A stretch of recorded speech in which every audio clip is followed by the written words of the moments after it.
Kusile malanga lamahle weki welcome ehleleni Kusile breakfast show umsombuluko siyanivusela malanga lamahle siyathemba ukuthi impela sondvo beyiniphethe kahle luhlelo Kusile breakfast show lethela ngumsakazo weTithombe Eswatini TV tinsuku tisikhombisa kuyenyanga yengongoni umnyaka wa 2020 libito lami ngisamkelswe ngwakakhoza nanomuhla ehlelweni ngihambisana nayo umlingani Nelsie Wendla ngamandla Neli kunjani Ngiyaphila samunjani Ngiyaphila mbukela ngikuvusele nami ngikwemukele ehlelweni Kusile breakfast show siyathemba mbukela ukuthi impela sondvo yakho beyingileyo lenhle siyathokoza ukuthi nalamhla ekseni ukhethe umsakade wakho weTithombe Eswatini TV njengoba umlingani bese kashido libito lami nginelsi Wendla ngamandla kanti ke mbukeli njengoba kungumsombuluko lamhla sitabe sinalo libandla lelibutha umthelo nga 6:30 lapho khona sitabe sibuka khona ukuthi engabe na uthenge imotolo yakho ngaphandle kwemave laka sakho asengibekise nje mbukeli ngithi imoto uyithenge eJapan ngithi imoto uyithenge even leMelika ukuthi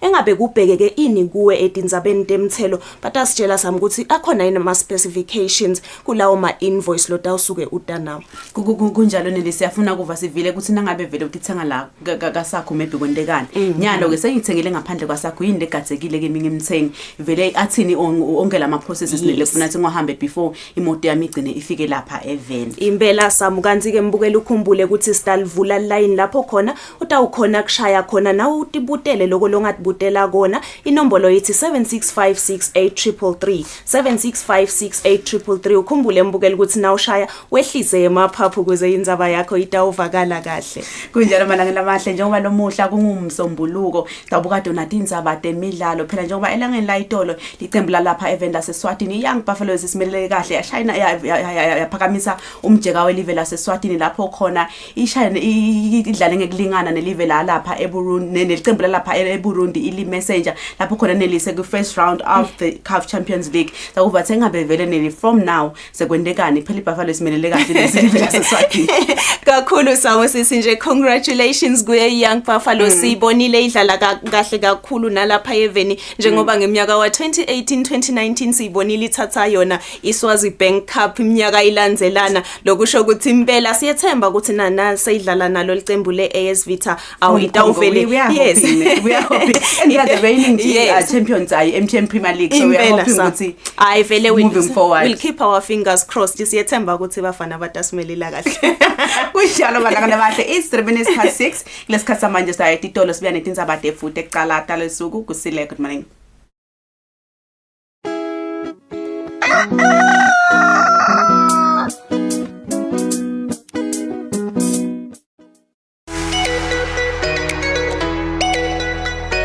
Mangwane vuka uvakashe yati live lapho kabantu imbukeli there's so much to learn and see in the kingdom of Eswatini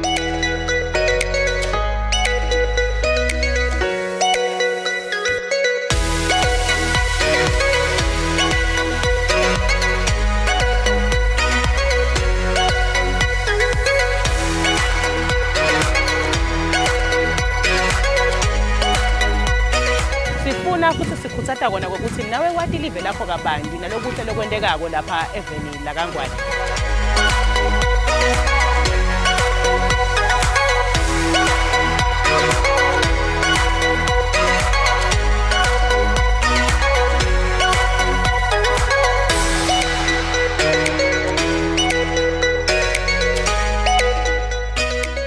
Namambalo uyabona mbukeli ukuthi indalo is a beautiful thing umkhulu baNkulunkulu kuyabonakala ngendalo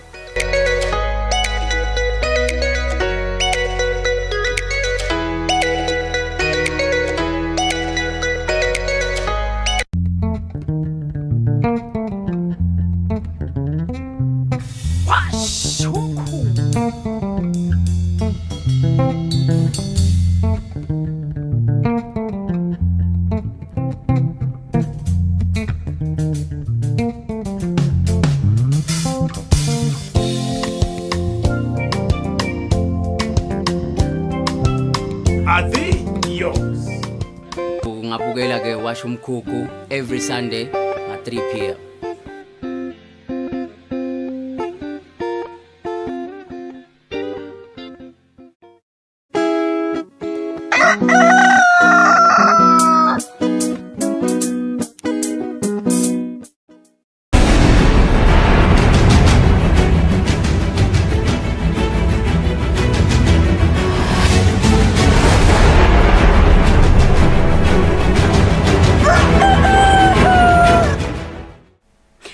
mahla siphinde sindvusele sinemukele tindzaba entefuthi ekucala talo lusuku sinilethela ngalolumi letfu lesiswati libito lami ngingisamukiswe ngwakakhoza. Bakuhlonisiwe labo labahlabene emgcugculweni noma khona ekuhlabela eMaswama Awards eminyaka wa 2020 kanomcimbi bongena nalizinyane umfana Nkosi Sakhizwe usakade tinkundleni tekuchumana ngemgcibelo ebusuku. Umcimbi wamaswama sowungena eminyakeni wesine kanti njalo ngeminyaka lisasasa liyakhula. Bahlabeleli bakuleli bahlonyeliswe ngemsebenzi wabo labawendile lonyaka nemsebenzi labawendile eminyakeni leyengcile etinhlangothini letinge-22. Letinyehle tinhlangothi ticondzene nalokukhicitwe kusebenzisa buchwephesha kulesikhathi semkhuhlane i-COVID-19. Lohlabene ehlangothini lwa Song of the Year kube ngo-DJ Cup and Slaughter featuring Mvelwe ngengoma lethi Happiness. Lohlabene ku-Best Producer kube nguMosaic, Best Jazz kwaba nguVele Mseni, lohlangothi lwa Lifetime Achievement kwaba ngumshikishi. Bese album kwaba nguphathwa kahle kanye nalabanye. Indvuna Harris Bulunga leyethule lohlangothi lwa Song of the Year ithi kutfola le ndondo kuyimphumelelo kuloyo lohlabene futhi yinfo bonke abahlabeleli lokumele bayiphokophele. Clinching the coveted Song of the Year award is such a huge achievement to the winner, and it is what every artist must strive for. Being nominated is already a milestone, and winning it is the cherry on top. Umphathi wenkampani MTN Wandile Mtshali uthi le nkampani itawuchubeka ifake imali yekulekelela luhlangothi lotwemakhono lapha eveni. MTN Eswatini will continue to invest significantly towards the arts sector, as we believe that we are better placed to provide a digital platform that delivers a bold new world to arts.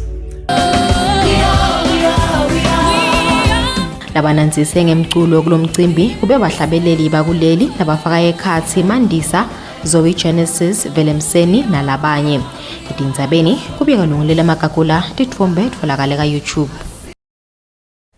Sivele singaphansi kwenkundla yaselutse lesizuza enhlanganweni lenkulu yemandla leyatiwa ngekuthi simunye emanzi amnyama sesikhuthade ukuthi sikuthathele etulu ukubhadala imali yekunaka lomsebenzi kude utowukhonza kanokuvakela emhlanganweni lomkhulu wemandla lobobanjelwe kulenkundla. Emakhaya langetulu kwetinkhulungwane letine ngaphansi kwenkundla yaselutse kufaka ekhathi sivele sibuya enkamanzi nasembekelweni kuboyane nakazombodze kuletinye tigodzi sicale kuzuza eluhlelweni lwekutfola imandi lahlobile ngaphansi kwenhlangano yemandi leyatiwa ngelasimunye emanzi amnyama eminyakeni wa 2014. Hulumende wafaka ligalelo lelikhulu kude emandi lahlobile agcine atfolwe sive kulendzawo njengoba inkampani yahulumende letfutfukisa takhiwo i-micro projects yafaka imali lelinganiselwa ku 24 million wemalangeni kwatsi tinhlangano letibambisa live kutentfutfuko tona tafaka tigidzi letiyimfica temalangeni kude lo msebenzi ube imphumelelo. Kepha kungunyalo sive saselutse sibonakala sesikudzebeselela kubamba lo msebenzi njengoba abantu labanyenti bangasayifaki imali lekwavunyelwana ngayo lengu-40 wemalangeni njalo ngenyanga lekubhekeke ukuthi iphume ekhaya ngalinye. Le mali ikhishelwa ukuthi isite kuwunaka lo msebenzi iphindze isebente kulungisa lokwephukile. Kulomhlangano lomkhulu wesive lesizuza kulolu hlelo lwemandi libandla lelibukela umsebenzi lathi sesive ukuthi baka micro projects sebevakalise kungagculiseki ngekuphathwa nekukhonzwa kwalomsebenzi lekusimo lesesingabanga ukuthi kucelwe inkampani yemandi iEswatini Water Services Corporation kuthi salokubangiyo lethatha lo msebenzi. Lo water services bengingasho ukuthi naka ngasithatha leskimu kungaba buhlungu kakhulu kulesive ngoba lesive sikhokheta imali yaso. Sazama ukuthi sibambisane nahulumende ekuthaneni nabo babe nawo emandi kungaba buhlungu kakhulu khona kuliqiniso lokuthi water services beyangasibamba asibambe asehlule vele profession but besicelile thina ukuthi sacela manje sehluleke sedamile. Kulomhlangano benkampani yabo mahlale kukhwini yeMTN Eswatini kanye nebenkampani yemaposi netincingo bakhangise ngetindlela letingasebenziswa sive tekubhadala imali njalo ngenyanga yekusebenzisa luhlelo lwahamba mali nekubhadala eposini. Kubika Hlengwe Ndlovu na LinkedIn kule selutse. Umphathi wenhlangano emakhono nemasiko Stanley Dlamini uthi labo labafuna kuba nemicimbi ekujuba umnyaka kumele baxhumane nalenhlangano ngakafika ilanga lamhlati li-15 kulesetulu khona indzawo yaloyo lofuna kubamba lo mcimbi ibukodwe kabantu ukuthi iyalunga noma cha nekuthi bangakhe bambu labavumelekile ukuthi bangeniswe. Dlamini beyaxoxisana tinzathele italo umsakato nakaphemvula ukuthi engabe lo nyaka imicimbi ekujuba umnyaka ivumelekile yini. Njalo mhlati nge-31 enyangeni yeNgongoni kuba nemicimbi lehlukene even lonke yekujuba umnyaka lengenelwa tinkulungwane tebantfu. Lo nyaka kubukeka ungathi kutawuba nelushintsho lolukhulu ngekuba khona komkhuhlane i-COVID-19 ikakhulu ngoba imigomo lebekiwe yokuvikela kwanza kwalomkhuhlane ithi bantfu emicimbini abangendluli kulabalikhulu uma ngabe bangekhathi bese kuthi ngephandle abangendluli kulabangemakhulu lamabili. Kule micimbi yekujuba umnyaka kuyaye kuphitsitele kakhulu futhi bantfu bayaminyetelana. Sithanze kuva kumphathi wenhlangano Eswatini National Council of Arts and Culture Stanley Dlamini kuthi ingabe bayinhlangano balungiselela ini nebahleli balemicimbi. Dlamini uthi bahleli balemicimbi abachumane nalelhovisi kwangakefiki imhlati li-15 ngekufaka ticelo ekutheni sihambe sibukusana ukuthi uyenela yini 200 uyenela yini 100 kuze ukuthi kungathi nasekufika lesikhathi lesiyahluphana ukuthi cha wena kunene mhlambe akulungla mhlambe sekungalunga kuphi noma cha akulungla kungalunga ukuthi kwendele ekhaya. Sithi nje Maswati akavele ikakhulu ama events organizers ukuthi avele office sitobokusana ukuthi bona bacabangane kulethi ndzawo dawo kuze ukuthi umuntu otaya kona kade nombolo noma ke sibuke leli plan labo laphasi lelezithi floor plan ekutheni ngalana kutawusilungela yena. Dlamini uthi indzaba yema-hour ekubamba lemicimbi isatawubuketwa kabanti njengoba imigomo ye-COVID-19 iyagcizelela ukuthi imicimbi ayingendluli ema-hour lamabili. Edindzabeni kubika lungelele emakakula naphathizwe msibi kalobamba. Kunelijaha lelibanjwe ngumbutho wembube nembutho yokuvikela lifohla nensangu liyibophe ngemasalotape esiswini emnceleni ohlukanisa live leSwatini nelive leNingizimu Afrika. Ngikusho kwaSayitshene Emmanuel Dlamini wesiteshi semaphoyisa eNgwenya lelijaha selivele liyobhekana nengalo yemthetho ngalobucala. Ngekusho kwemaphoyisa embube leswakhanze eNgwenya emnceleni lowehlukanisa laseSwatini nelive leNingizimu Afrika leli jaha leniminyaka lengama-32 budzala lakamanzini kuthiwa belipakishe lensangu liyibophele esiswini salo liyinkinge ngesalo tape kansi emasotsha lebekagadze kulomncele abese atsintsana nemaphoyisa labese aliphenya wonke umtimba leli jaha kungilapho-ke lo mtfundi wetinkhukhu utfolakele emtimbeni walo leli jaha lekuthiwa belifohlisa leligwaya lilimikisa eJozi eNingizimu Afrika. Sayitshene Emmanuel Dlamini wesiteshi semaphoyisa eNgwenya uyenaba. Ngilo leligwayi lemthundi wetinkhukhu selentiwe ke lokhu kwendiwe vele ukuthi ligocwe ngalawo masalotape ukuthi lingabonakali noma lingevakali liphunga lalo. Kodwa ke emaphoyisa ngako kusola ambonile lo muntu ukuthi cha unako lokubonakala ngathi vele kukhona la kuphethe abese ngathi usesha lesikhwama sakhe nakathi ke vele asesha akuthola lokutholakele nani senibone basakade uthi vele akukho la emsethweni ngikolo ligwaye letinkuku nase bakubuka kusawuqalwa ke kubonakala lokuthi ngabe kusinza kangakanani basakade.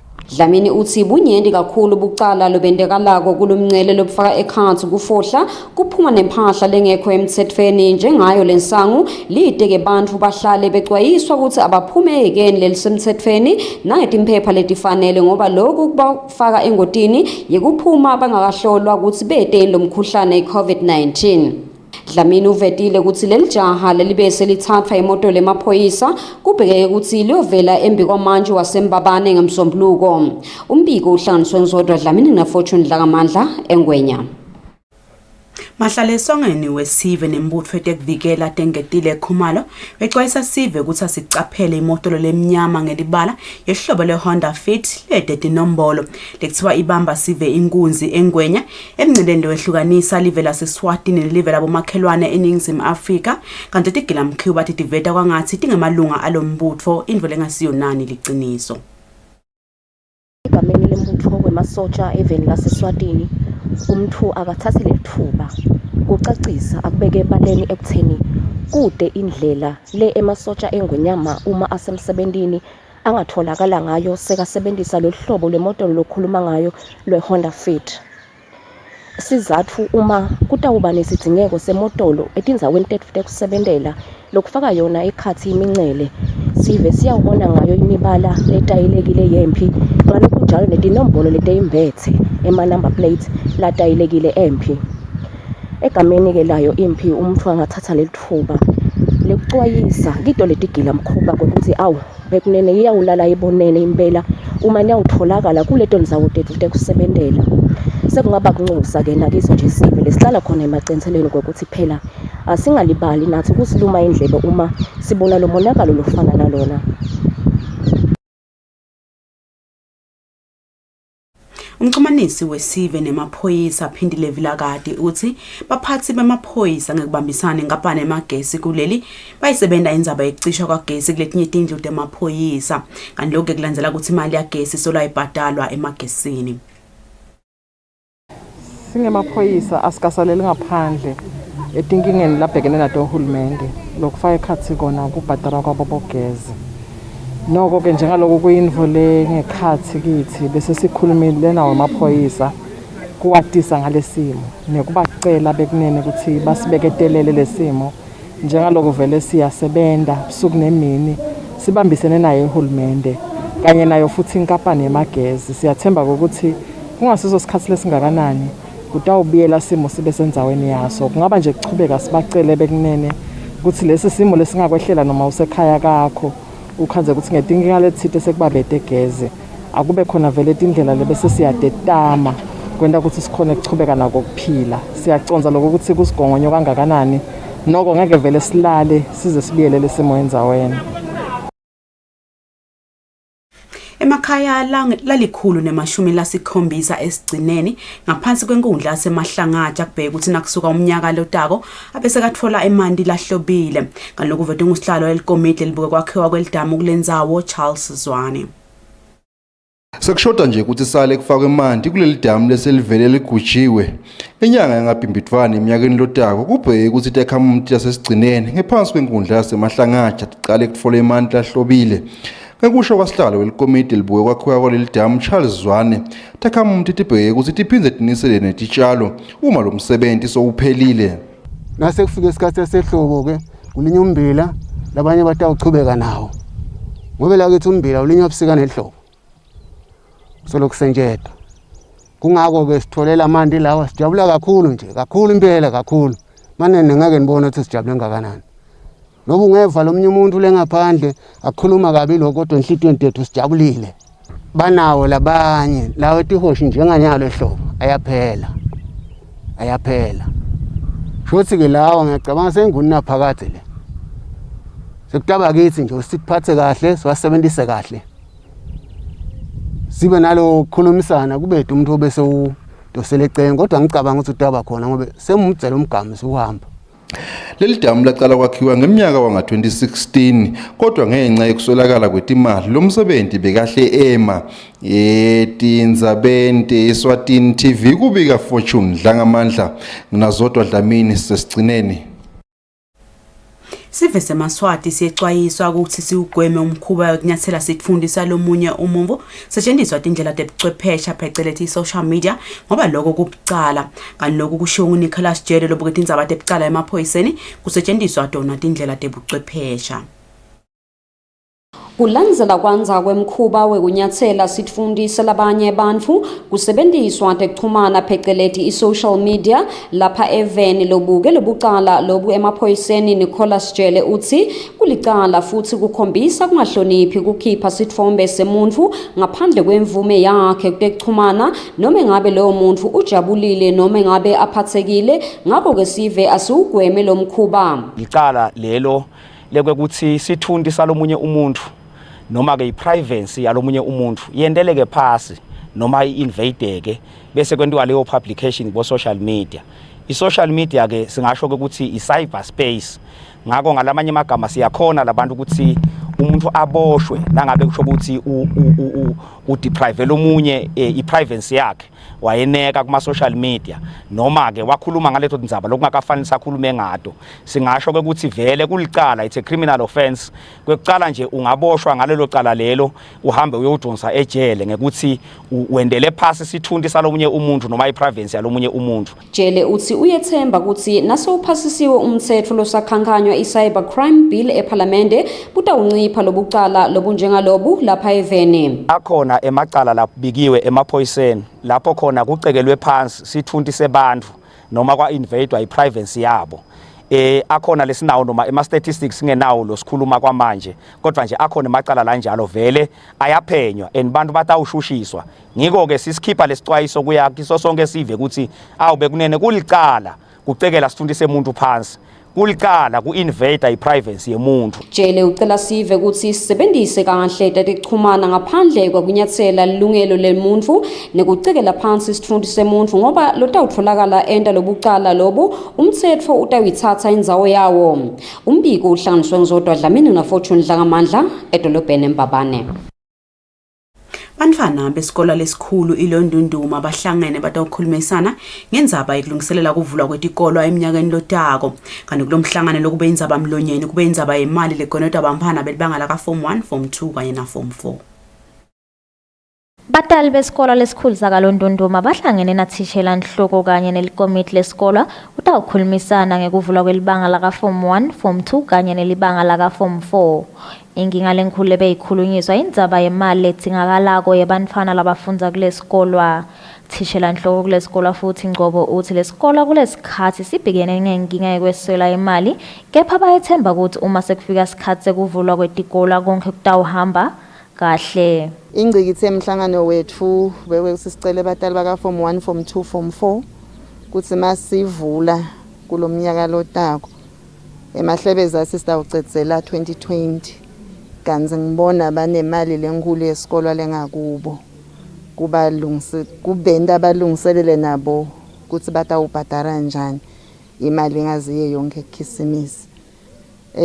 Umhlangano ke ube impumelelo babongile batali bathembisa ukuthi batawubhadara December na end of January bacedzele. Ngcobo uphindze waveta ukuthi basalungisa netindlela tekuthi bantfwana uma sekuvulwa tikolo bakhona kufundza isimeni lesikahle bavikeleke kulomkhuhlane eCovid-19 njengoba batawukubeka emalanga ekufundza kwemabanga nolokunye.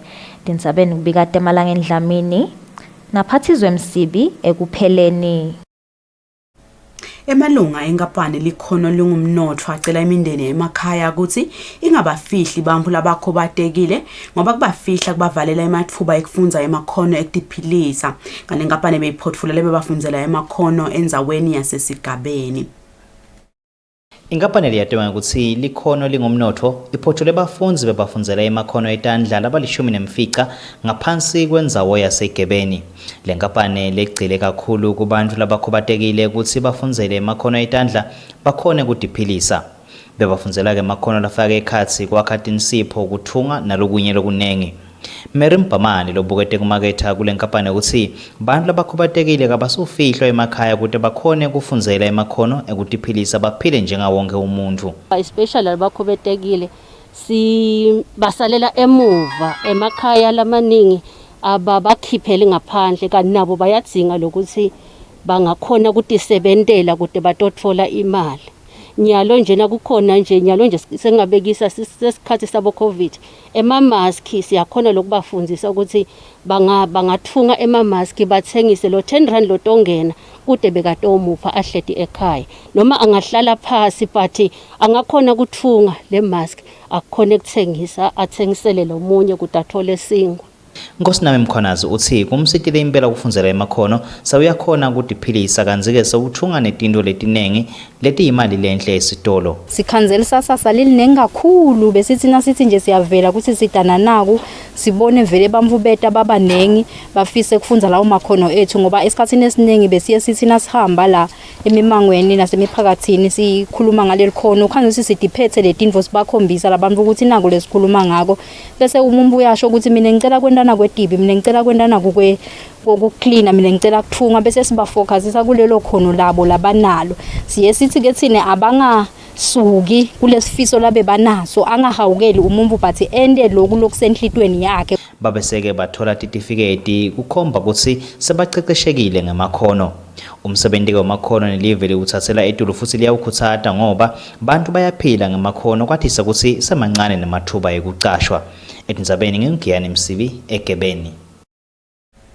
Mana ngamahla sifika kanjalo ke maphethelweni ado tindzaba futhi ekucala talisuku njengoba temidlalo phela angeke sibe nato khona kuba nato naseGabence insimbi yesikhombisa nayenza senemsaka 22 Eswatini TV parties eMsibi kanye kulesikhathi samanje sibuka sona simo semkhuhlane COVID-19 lapha event laseSwatini sicala khona elangeni la itolo njengoba nele cases lapha evenini ahle ehlaneli ahle enyuka kulamalanga nje siyabona yehla asadi ke ukuthi ngabe kutawuchubeka kuhambe kanjani kanzi nasibuka mbukelela ngeni la itolo 0 to 9 years kude lotfolakala nalomkhuhlane 10 to 19 years kutfolakala emunye kahoho anetimphawu letingabonakali kwatfolakala munye kamanzini anetimphawu letiphasi babili bamfla batfolakala nalomkhuhlane 20 to 29 years babili batfolakala kahoho banetimphawu letingabonakali kwase kuthi 30 to 39 years kwatfolakala munye kahoho anetimphawu letingabonakali kwatfolakala munye kahoho anetimphawu letiphasi babili labatfolakala nalomkhuhlane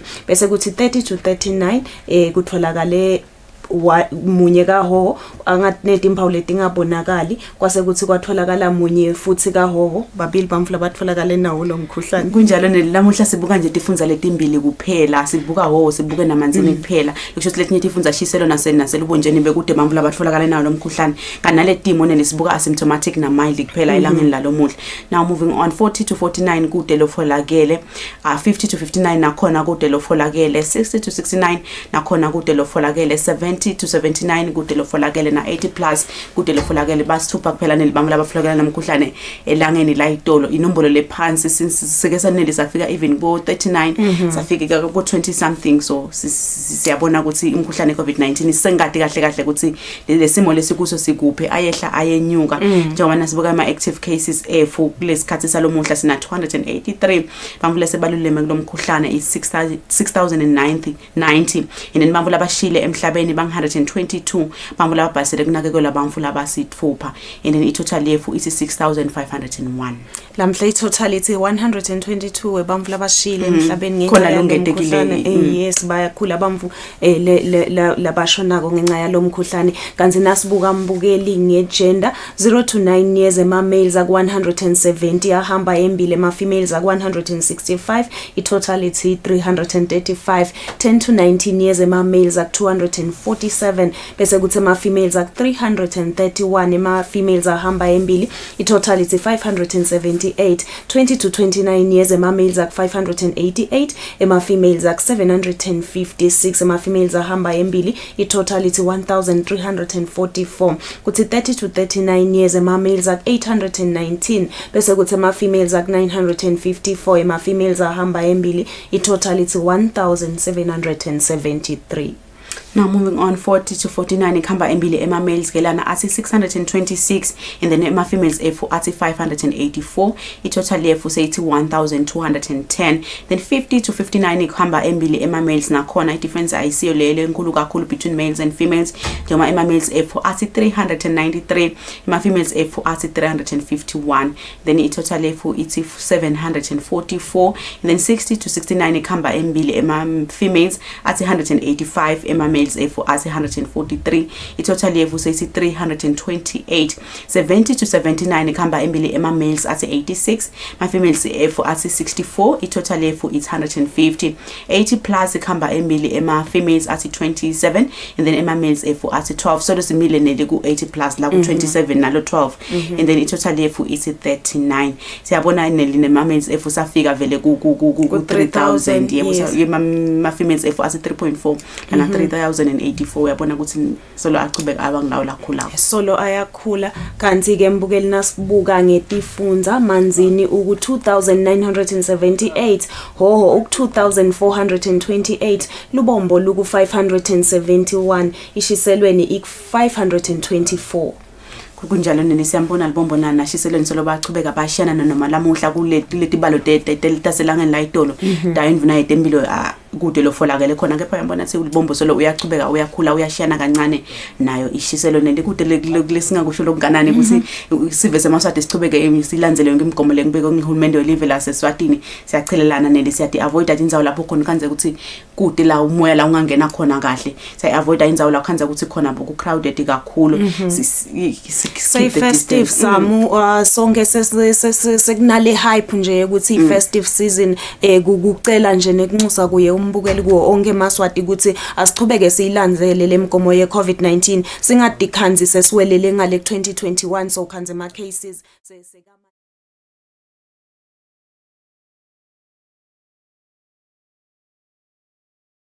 COVID-19 lapha events yathemba ukuthi sive semaswati njengoba usho sitawuchubeka kakhulu silandzele yonke lemigomo lebeke uhulumende welive laseSwatini nekubanjiswa nguye inhlangano yakamhlaba yetempilo lapha event laseSwatini. Kanti kulesikhathi samanje sawubuka sona simo selitulusa lapha event Kusile. Good morning.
Malanga lamahle kulesikhathi samanje siyakhona etitolo nasibuya nesewendla ngamandla ubuya naye Vusi Dlamini loqhamuka khona ebandleni lelibutha umthelo lapha event laseSwatini lokumisana kabantu phela sina ngabe uthenga imotolo leqhamuka ngaphandle kwemave la kasakho yinde bhekekile kuwe wena mthengi wayo le motolo. Isikhathi samanje siyakhona etitolo Kusile. Good morning.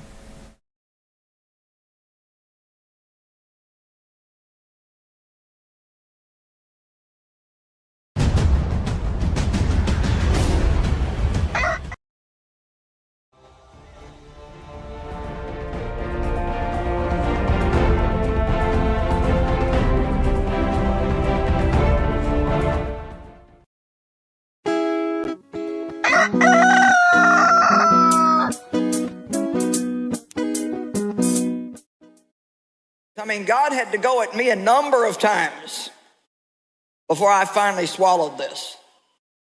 Because we just have such a wrong mindset about what God expects out of us. And you know what religion is? Religion is what we think God expects out of us instead of us looking at what He's done for us.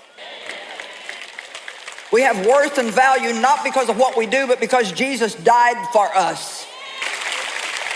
Because we're no better than anybody else. Anything that we are that in Christ, or we're nothing at all. And I enjoy ministry so much more now. I'm so comfortable, and I just I love God and I like myself, and I don't care what you think about that, but I just like myself. I spent enough years hating myself. I'm done with all that. Amen.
Mbukela siphinze sikuvusele sikwemukele ehlelweni sesivele sinaye evusi Dlamini lobuya kulolu bandla lelibutha umthelo lapha eVeni.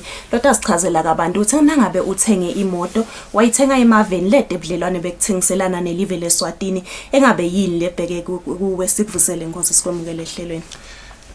Asibonga nathi sivusele wena sivusele nabo bonke babukeli Kusile breakfast show. Nkosi singangene entsabeni yalamuhle evikini leliphelile besideka indzaba yekuthi nawuthenge imoto emaveni lenebudlelwane nekuthengiselana nelive leSwatini khona kubhekekeni ngabe singamkhumbuta yini umbukele ekhaya ukuthi engabeke jasathini. Yebo, evikini leliphelile besicizelela ukuthi nawuthenga imoto uyithenga from within sakho kubhekeke ukuthi leyo moto leyo njengato tonke timpahla nawufika emaborder ethu noma emayekeni ethu lesakhelene nawo nelive labo makhelwane eSouth Africa uyideclare leyo moto lokusho ukuthi siyaye sikhuthate lokuthi now before ubuye nayo leyo moto kufuna ube sowulungisa cishe onke emaphepha la hambisana naleyo moto umake sure ukuthi umthelo lokufanele ubhadale uyawubhadala ungawubhadali mhlawumbe sowufike again ngekuthi lokho kutakubambelela ukhanze ukuthi le kusekuthatha isikhathi lesithe ukuthi ugcine ungena naleyo mbahlala yakho noma naleyo moto yakho. Sacizelela ke ukuthi leyo invoice imcoka njengoba kungilona liphepha lelishoko ukuthi leyo moto uyithenga ngamalini bese ke nawufika eborder vele kutawudzinga ukuthi usebenzisane nalabo labangama clearing agents kuze bakwendele i-documentation yayo nakulesithi ESAD 500 bese ke nasekuphele konke so uyeda kithi uya declaration so uyabhadala nangabe uyasikunika leyo proof of payment so ungangena naleyo moto yakho kuya kwakho kumathapha utawuya nje so uyothola leso certificate sekuthi leyo moto so uyibhalisile evenda kangwane sesiya kuclearishela ke kuzoto khona kuchubeka nayo yonke iprocess. Mhlawumbe umuntu wangakendluleli kulala mhlahlelo ngicela lokucizelela ukuthi imoto njengoba esasho noma ngabe yinsha noma ngabe yi second hand ayingeni kulolu hlelo lwethu lesithi ngusekulula. Kunembuto Nkosi lo wasala lo munye umbukeli wabuda ukuthi ngithenga imoto yami eNingizimu Afrika ngifuna kuyigcina mhlawumbe iTMP inale number plate yangale ngabe kuyavumeleka yini lokho? Sibabonile labanye bahamba ngato letibhalo MP kepha ke basuke bawubhadele lo mthelo again lokusho ukuthi in as far as kubhadala umthelo wekungenisa timpahla eVeni lokho kuvumelekile kepha ke lesikwatiko ukuthi kunalelinye litiko la ka public works lelingilona lelihambela embili ukuthi leto timoto letisuke ti foreign registered kufanele tigcine tishintsha tibhaliswa ngekhathi eVeni la kangwane kepha ke lesingakusho ukuthi in terms of ku declaration ngakho ukuthi leyo moto uyibhadalela umthelo kufanele ukuthi ubhadalelo yomthelo bese ke lokuyishintsha sekuyiprocess lelandzelako lengekho mhlawumbe ngakithi singu SRA. Kuyevakala Nkosi singangeni ke ehlelweni lalamuhla sitakhumbuta mbukeli ukuthi ungashaya utawuvulela line inombolo yethi 76568333 76568333 lapho ungabuta konke lofisa ukubuta ngendzaba yalamuhla kanti ke mbukeli ukhumbule na ushaya ukuthi wehlise emaphaphu indzaba yakho itawuvakala kahle Nkosi endzabeni yalamuhla ukuthi nawuthengeta imoto emaveni la ngekho mhlambe lede ebudlelwane kude ekuthengiselana nelive leSwatini engabe kubhekeke ini mhlambe kuloyo muntu lothengele leyo moto edindzabeni demthelo Asibakanelisiwe umehluko lapha ngilawuthi akusiwo lo mkhulu kangako le process icishe iyafana ukuthi sibheka ukuthi yonke impahla lengena evenda kangwane kufanele ideclarishwe timoto ke ngiletinye timpahla timpahla nje imoto njengato tonke letinye timpahla tingathengwa from within sakho tingathengwa from outside of sakho leto timoto ke njengoba sikhuluma ngato lamuhla sikhathi lesinenge siyati ukuthi kungena kwetimpahla even la kangwane kungangena noma ngetinhlangothi noma ngetindlela letehlukahlukene nangikhuluma specifically ngetimoto njengoba sikhuluma ngato lamhla leqhamuka from outside of sakho leto timoto tingangena ngokuthi tingena ngestimela lokusho ukuthi titawufika vele tikulama containers lokusho ukuthi nati suka lela tisuka khona ngibekise tisuka even lase Japan titawugibela kuleyo container noma ke tingena emkhunjini natifika port njengoba side thina ema ports la kangwane nase ngibekise tifika eDurban titawufika lapho bese tiyenga futhi mhlawumbe setiyathathwa tifakwa kuleso stimela maybe setita even la kangwane ngephandle kwekuthi kuvulwe noma kwende anything because tita vele even la kangwane tita ungena ke tingena ngestimela leto timoto leto lenya ke indlela utawukhanza kwekuthi uma tisuka letimoto titawufike eDurban natifika khona bese batithatha khona batithatha ngalawo ma trucks batilayishe kulawo ma trucks tite even la kangwane ngicabanga ukuthi siyayisibona timoto tilayishiwe tita even la kangwane so ngileto indlela letimbili tekungena kwaleto timoto tingangena mhlawumbe tingena ngestimela lokusho ukuthi tifikela kumathapha leto lapho ku clearishwa khona tonke timpahla letifike ngaso stimela noma ke tifike setifika ngamgwaco lokusho ukuthi titawungena again kunoma ngangiliphileke now loku critical la lesifuna kukusho ukuthi timoto natitawungena sikhathi lesinenge tingeniswa ngilabo labasithengiselako lokusho ukuthi ngilama garage la tithengisako labo ke banaleyo authority noma banalowo sibopho sekwekuthi leto timoto kufuna ukuthi natingena batifake kunakule sithi bonded warehouse ngilati hlala khona ngeke phela tisuke tise protected ukuthi ima duties etisuke tisengakawabhadali lama customs duties lokufanele ahambe aye kasakho now noma ke le moto utayingenisa utingenisela wena sibheke ukuthi ngeke kuthi na uyingenisa le moto ivele iconze kakho kakho nangabe ungivusisa utayithatha uyimikise kakho kufanele ukuthi ube linked to someone lonayo leyo bonded warehouse leyo moto ngeke nje uvele utingenisele wena ihambe iyohlala kakho now sesibuya kenza benekwe ukuthi imithelo ibhadalwa kanjani noma kubhadalwa iphi imithelo njengoba sisho ukuthi le timoto leti tisuke tichamuka from outside of sakho kubhekeke ukuthi kufuna tibhadale ema customs duties leto timoto bese tibhadala naku lesihulumende ungenisela uhlelo lwesithi import levy I think 2 years ago nangikhumbula kahle wangenisa umthelo we levy lesithi import levy leyo import levy nayo kubhekeke ukuthi uyibhadale ngetulu kwaloko kubhekeke ukuthi kufuna bese ubhadala nemthelo we VAT lokusho ukuthi sitawubona ke ukuthi vele cishe lemithelo lo ibhadalako kuleto timpahla noma ke leto timoto njengoba sikhuluma ngetimoto namhlanje lichamuka from outside of sakho cishe lo mthelo wakhona vele wehlukile kunaleti lechamuka from within sakho Nkosi mhlambe kufundzisa umbukele ekhaya ukuthi kuleli hlobo kuleti moto leti lentithatha mhlambe kumavela ngekho kasakho yini mhlambe ma challenges leniyaye nowa face in terms of bamfuna ba declaration so that atokwati ukuthi nami akukamele ngende nayi mistake nayi bamfula bavamsa kuyenda nabaletha imoto la even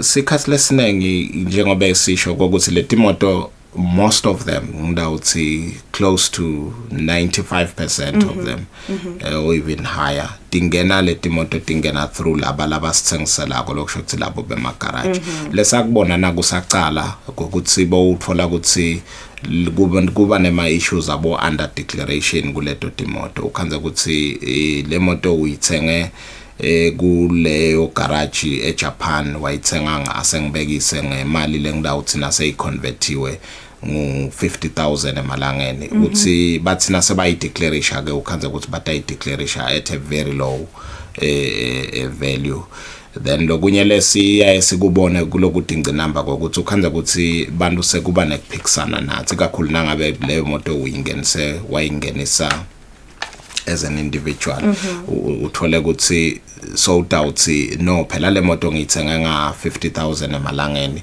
ukhohlwe ukuthi ngendlela lekubalwa ngayo umthelo angeke mhlawumbe sabuka kuphela ukuthi uyithenga ngamalini kuyaye bese because nasikhuluma ngevalue for customs purposes kuyaye kubukwe into letinengi ukhanza ukuthi sesitawubuka ukuthi leyo moto kungena kwayo even la kangwane kusuka lela isuka khona kudala bowuyibhadeleni insurance yayo normally people will be paying insurance because in an event anything happens to that car ukhanza ukuthi utawufuna kwadi ukuthi leyo moto yakho insured bese sifaka nabo freighter cards lokusho ukuthi lokuyi transporter lokho ke kwenda ukuthi le value yaleyo moto mhlawumbe seyingabe iyashintsha nako lesifuna ukugcizelela lesikukhumbuta kubona babukele ukuthi kumcoka ukuthi bayi understand le issue ye customs value now lokunye lesiye sakubona lokuyingci number ukuthi labanye baye ba singeku njengoba ngishito ukuthi timoto tingena ngemgwaqo tingena ngalawo ma trucks uthola ukuthi ingenile ngaleyo truck leyo moto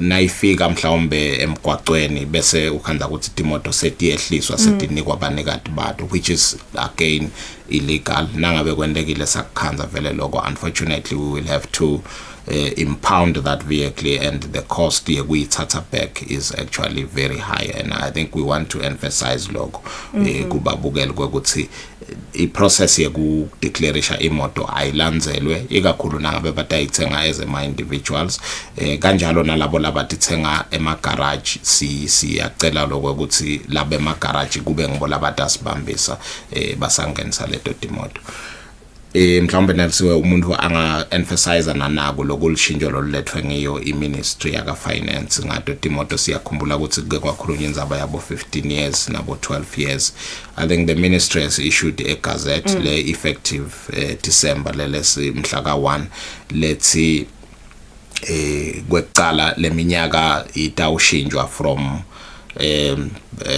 it's up to 11 years now lokusho ukuthi imoto letawuvumeleka even la kangwane kwanyalo between mhla ka1 December 2020 njengoba sikuye nyalo kuya next year end of November which is about 12 months kubhekeke ukuthi leto timoto leto titawuba up to 11 years nothing more and then kutawuya ngekuya kwehle kugcine kufika mhlawumbe kubo 8 years nangikhumbula kahle leyo gazette I think lokunye loku critical lokwendekile ukuthi iministry ishintshile lo mthelo lebe ukhona lokusho ukuthi lebe ubhadalwa in terms of FEMA levies I think timoto letingedulu kwa 8 years titawubhadala 20% zibuya ku 6% so the ministry has increased it to 20% and then letinge pass kwaloko I think below between 4 and 8 years dona titawubhadala 15% and then letinge pass kwaloko letinge pass kwa 4 years dona kude umthelo letawubhadala in terms of levy kuphela but the customs duties would still be paid as well as VAT. Ngiyabonga Nkosi ukuthi uyithinze lenzaba leyo vele ngoba ngiyo lebobothako bekumcoka ukuthi kube clear kuye umbukeli lokuthi engabe vele kuhamba kanjani lapho angathi Nkosi ngicela kuva nje ukuthi kutawendekani mhlambe kunangumbukeli lebese kavele mhlambe ayodile leyo moto mhlambe bese ivele isendleleni ngabe kutawuhamba kanjani lapho kusho ukuthi vele kude nine lentamsita ngako nyalo kusho ukuthi akabone nje ukuthi uyenda njani I think leyo sisetayikhuluma from an administrative point of view because le gazette ezingesho issue mhla ka 1 December so we will be issuing a statement in relation to how we are going to be dealing with the moto lebese divele mhlawumbe diodiwe. There is a possibility there are various possibilities but ngicabanga ukuthi ngicela ukuthi siyikhulume kahle naseyithethe leyo decision ukuthi nasibuka lo umthetho lokhishwa ngohulumende what exactly does it mean for vehicles that had already been ordered. Kuyevakala Nkosi salozivulela umbukele ekhaya mbukeli sesilivulile line so ungashaya udibutele lokho lofisa ukubuta ngalendzaba lesikhuluma lamuhla inombolo yethi 76568333 76568333 ukhumbule mbukeli ukuthi na ushaya wehlise emaphaphu kuze indzaba yakho itawuvakala kahle. Nkosi bengicela umane umbukele ekhaya umnikete nje some of the documents ngiyati ngibonile lapha nangithi ngiyavula epage lenu letekuxhumana letebuchwephesha ukuthi niyasho ukuthi lokhambe ngemgwaco kudzingeka naku lokhambe ngana mhlambe ngesi kudzingeka naku mhlambe ngelwandle kepha ke mhlambe longa ungumnike nje the key documents lenwadzingako nangabe mhlambe uthenge imoto emaveni la ngaphandle kwasakho. Asibonga nasiwe. I think there is many documents ungeke ngize ngiwaliste onke ngidawusho nje just key documents. Now utawuthenga imoto from outside of Sako or now utawuthenga any goods, I think the important document as sihlale sisho la hlelweni is your invoice because ngiyona document lesitshela ukuthi leyo mbadla isuka kuphi ingumalini beita kubani futhi. That is very important still for this. I think nako lokumcoka lokunye ke lesiyaye sikubheke kwekuthi now utawuthenga imoto uyithenga from outside of Sako kuyaye kube na import permit that you get from the Ministry of Finance. The one thing lengicela kuyisho lapho ukuthi a week or 2-3 weeks ago sayishinjana lapho le process leyo the import permit awusayitfoli as a hard copy lokusho ukuthi awusayitfoli as a document that you will be issued the import permit. Yes, in fact utayitfola from the Ministry of Finance, but what we will then do because lebese sikubona ukuthi utawutfola ukuthi umuntu uyayithenga leyo moto uyayitfola leyo import permit but akusiyo lele authentic mhlawumbe uyitfola esitaladini siyati ukuthi bantu vele bayaganga kulamalanga bakhona labagangako. Le import permit ke sesiyiverify ku system yethu lokusho ukuthi noma uyitfolile leyo import permit ayinikile iMinistry of Finance sitawusethina siyakhona kuverify la ku system yethu ukuthi vele le import permit ingeyo. It's one very important document. Lokunye lengicabanga ukuthi kungaba critical kungaba i proof of payment because now utawuthenga leyo item uyithenga from wherever outside of Sako kuze avoid le situation yokuthi mhlawumbe sekunephikisana ngokuthi ubhadele emalini awukabhadali emalini. Sitawubuka leyo import permit yakho because uyayi-apply la usho ukuthi ngifuna kuthenga nayo impahla nayo imoto nayo ingule mali le sesibuka ke lokulothi ukubhadele lena ukuthi vele kuyahambisana yini. So ngilokunye lokumcuka lesikubhekako kuyevakala Nkosi asithathe nangumbukele ekhaya sikuvusele mbukeli sikwemukele ehlelweni. Savusela Kusile breakfast show. Sela mbukeli ungabuta umbuto wakho.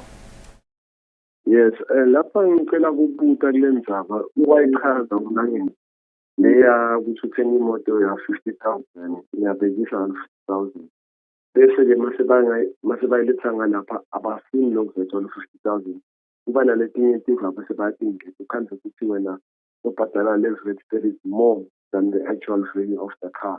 So bengicela ukuthi mhlawumbe angasichazela ukuthi yini indlela abadingetayo and bakondela ini lo. Vakala mbukela utakuphendula umlangeni Nkosi uthi letimvu lentingetako ngithenge nga 50,000 yini nele bese nifike niyayingeta ukhanze ukuthi le moto seyiba ledu. Yes, I customs value for VAT purposes njengoba ngishito because sisuke sesifuna kubala iVAT la. I customs value for VAT purposes angeke ibuke kuphela ukuthi uyithenga nga 50,000 leyo mbahla yakho njengoba ngishito leyo moto yakho now if isuka le garage ibite 50,000 lokuyisusa le Japan uyilethe la angeke uyilethe mahala but utayilayisha lokusho ukuthi asengibekise ubhadala kuyilayisha ubhadala 10,000 that is adding to the value of the item basically, so it's part of the value of the item.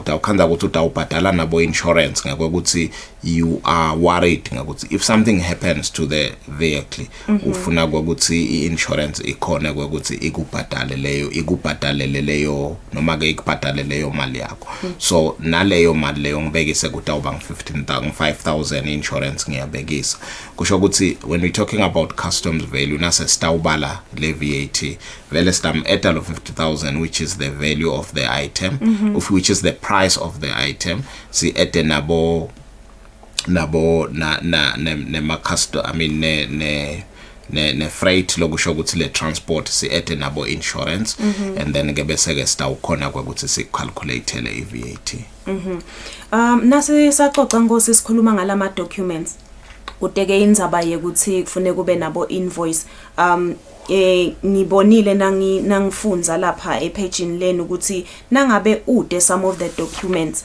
maybe kudingeka ube nabo bo contract of sale so itekile indzaba ye proof of payment engabe mangabe mhlambe lama documents lamanye kude yini lenye lekufanele ukuthi ngibe nayo lenga substitute mhlambe ukuthi le invoice ngide bosoke wayibala i proof of payment. Ordinarily we would expect, especially nangabe kushokuthi le mpahla uyithenga from outside of SAC, would expect ngoba unless bakuphile leyo mpahla would expect that the invoice will be there. If it is not there and you can't produce it, siyaye bese siba nendlela yokukutshela ukuthi le value sitayibala kanjani thine because you can't prove to us ukuthi uyithenga ngamalini.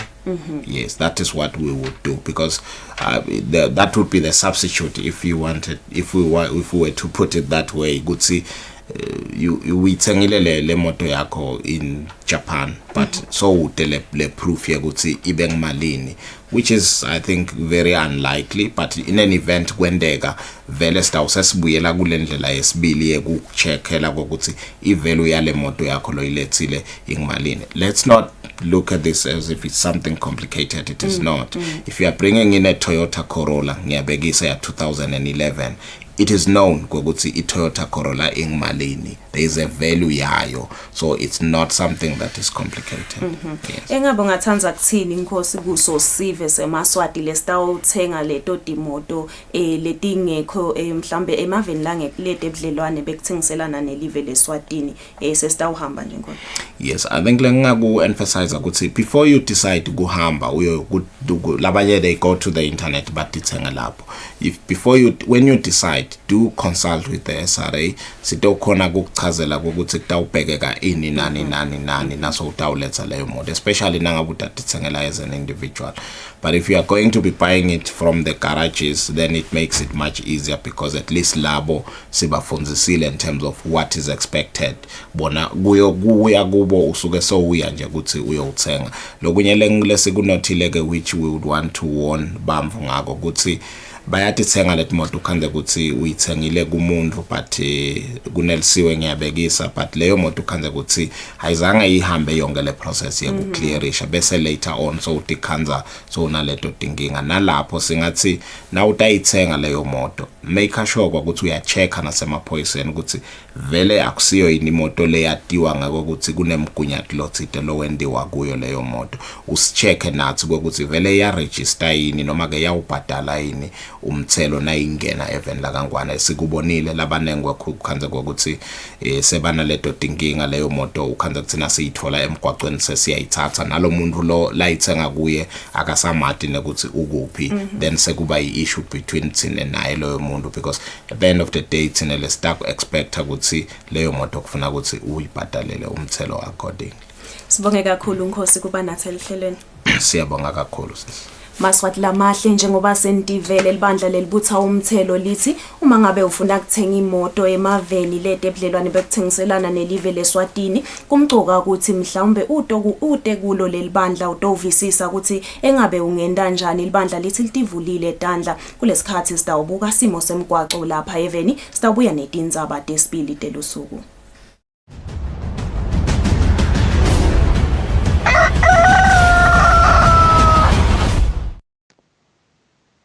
Ngikuvusele emsakade ngivusele naye umbukeli wekusile breakfast show. Singamaphoyisa sesiyihlolile imigwaco cishe yonkhana yelive laKangwane. Sinenfokoto ke namhla ekseni kwathi sasive ukuthi imigwaco iyahambeka. Noko ke tikhona tikhinyabedo letikhona lapha nalapha lokufaka ekhathi yona imigodi lekhona emigwacweni cishe yonke yelive laKangwane. Sithi nje sive sisashayela namhla ekseni asinakisise lapho kunemigodi khona kuze kuthi siphephe sisahamba khona emigwacweni. Lidolobha lelikhulu laseMbabane, lidolobha la kuMathapha nalo la kaManzini. Omathathu lamadolobha malangeni lamahle ahloliwe tiba netemgwaco tiyasebenza tonke ngalokufanele kanti nemigwaco lesekhathi ku omathathu lamadolobha iyahambeka kude sikhinyabedo lesikhona. Umgwaco losuka khona ehekeni lasengwenya ubheke khona kaManzini lokufaka ekhathi nayo inzaba lengimalagwane iyahambeka malangeni lamahle nanamhla ekseni kude lokukhona lokungamphazamisa umshayeli asasebenzisa wona lo mgwaco. Ungaba nje kusho ukuthi kukhona kumalagwane asishayele ngalokukhulu ukuqophelela kwathi sephela ukuthi umgwaco unemakona kani futhi unako kwenyukela. Nena usuka khona kaManzini ubheka khona kuhelehele umgwaco solo uyakhiwa lapho malangeni lamahle timotolo solo linani lato lisezingeni lisetulu kwathi sephela ukuthi kusebenta munye umvila khona lapho sithi nje sive asichubeke sibeketelelane sisasebenzisa wona lo mgwaco. Kanti ke nawusuka khona emafutheni uya eSimunye uhamba ngaye eMar3 lapha engogola kuyo umzila lobheka ngakhona eSimunye kuneloli lekhona lapho legabancele khona emgwacweni. Sithi nje sive Nkosi asicaphelisise lapho kwathi sephela athi leyo loli ifele khona ekoneni. Nawusuka khona kulukhula ubheke khona eBig Bend nakhona lapho umgwaco solo uyakhiwa kanti ke sithi nje lamhla ekseni sive sisashayela nakhona lapho asicophelisise kakhulu. Ishiselo ihloliwe nayo malangeni lamahle. Lidolobha ekhathi eshiselweni kunemisebenzi lekhona lamuhla siyabona ke tisebenzi temgwaco tidweba wona emalayini kuye eMshengu Street naye eMasengula Avenue. Sithi nje lapho kutaba khona kuphazamiseka nabasasebenzisa leyo mgwaco. Kepha ke timphawu titabe tibekiwe lapho kusho ukuthi kusevalwe kulona umgwaco kusasebenza lo. Sithi nje sive Senkosi asinakisise sisasebenzisa yona imigwaco lesekhathi edolobheni enhlangano. Umgwaco losuka khona kalondela ubheke khona emkhwakhweni lapha esihluthe. Umgwaco lo wakhiwa komalangeni lamahle. Sithi nje sive Senkosi nasisashayela kulowo mgwaco kunengwali letheliwe khona etikwa lo mgwaco lekwenta ukuthi umshayeli nakahamba ngelitubane lelisetulu ehluleke kuyilawula leyo motolo. Siyakhuthatha nje sive Senkosi sisasebenzisa lo mgwaco ukuthi asicaphelisise khona lapho kuze ukuthi siphephe sisasebenzisa yona imigwaco. Ngale kwaloko msakade naye umbukeli wekusile breakfast show imigwaco yelive iyahambeka cishe yonkhana. Kungaba nje kumfisela umbukeli lusuku loluhle naloluphephile basetawusebenzisa yona imigwaco yelive. Siyabonga.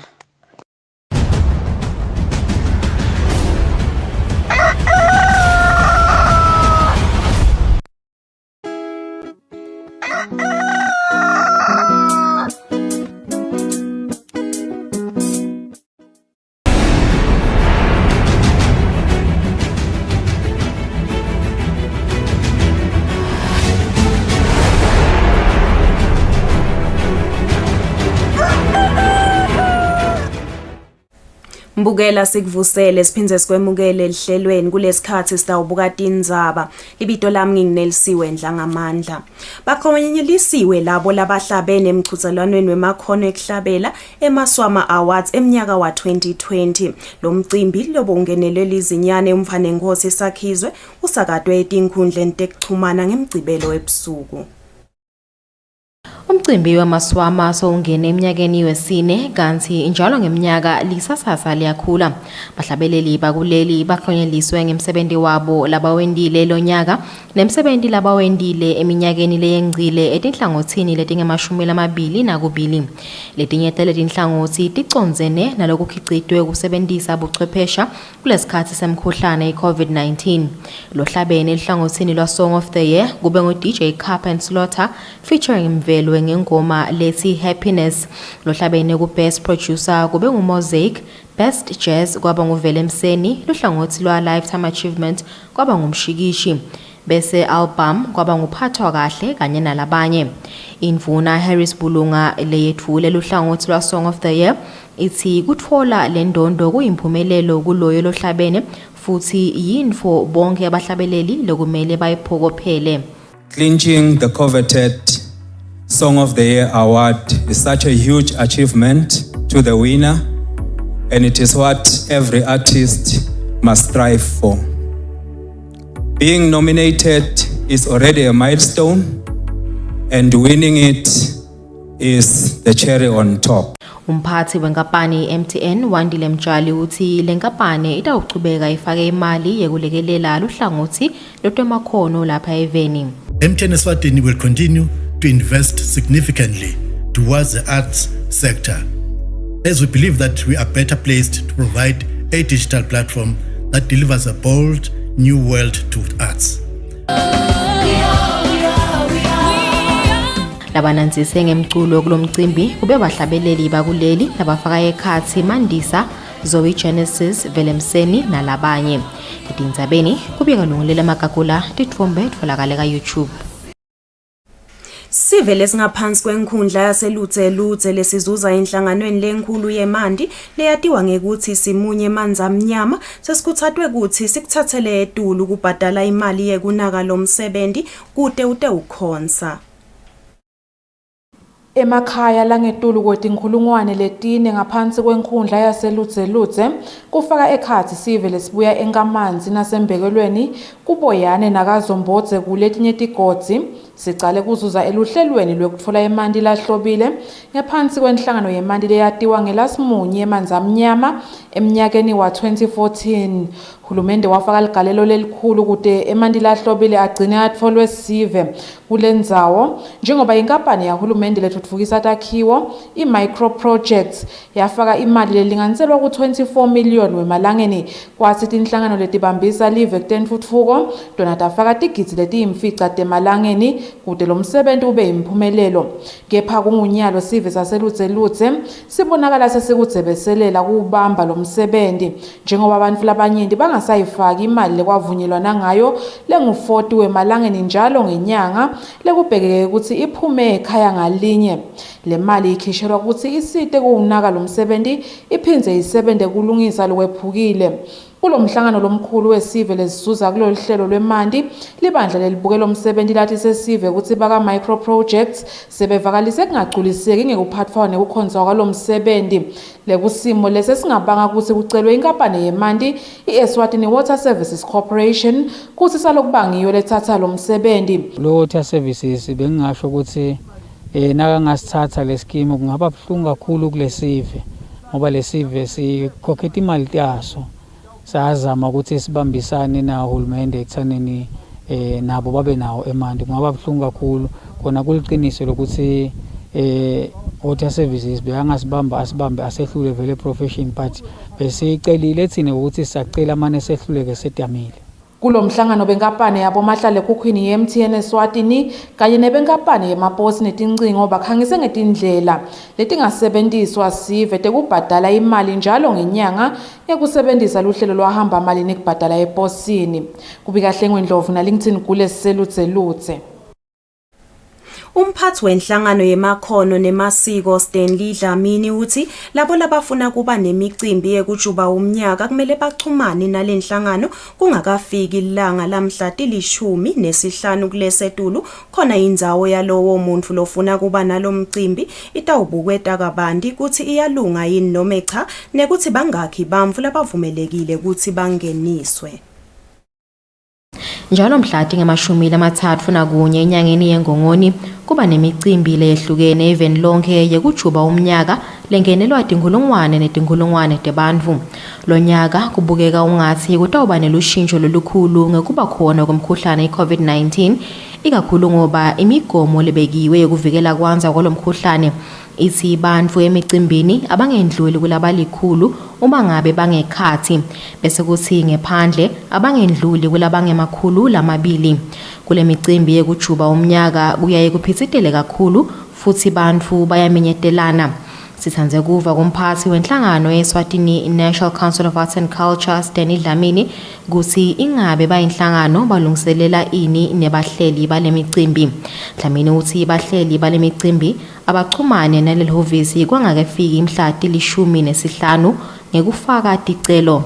Ekutheni sihambe sibukisana ukuthi uyenela into 200 uyenela into 100 kuze ukuthi kungathi nasekufika lesikhathi lesiyahluphana ukuthi cha wena kunene mhlambe akulungla mhlambe sekungalunga kuphi noma cha akulungla kungalunga ukuthi kwendele ekhaya sithi nje Maswati akavele ikakhulu ama events organizers ukuthi avele office sitobokusana ukuthi bona bacabangane kulethi ndzawo tawo kuze ukuthi umuntu otaya kona kade nombolo noma ke sibuke leli plan labo laphansi lelezithi floor plan ekutheni ngalana kutawusilungela yena.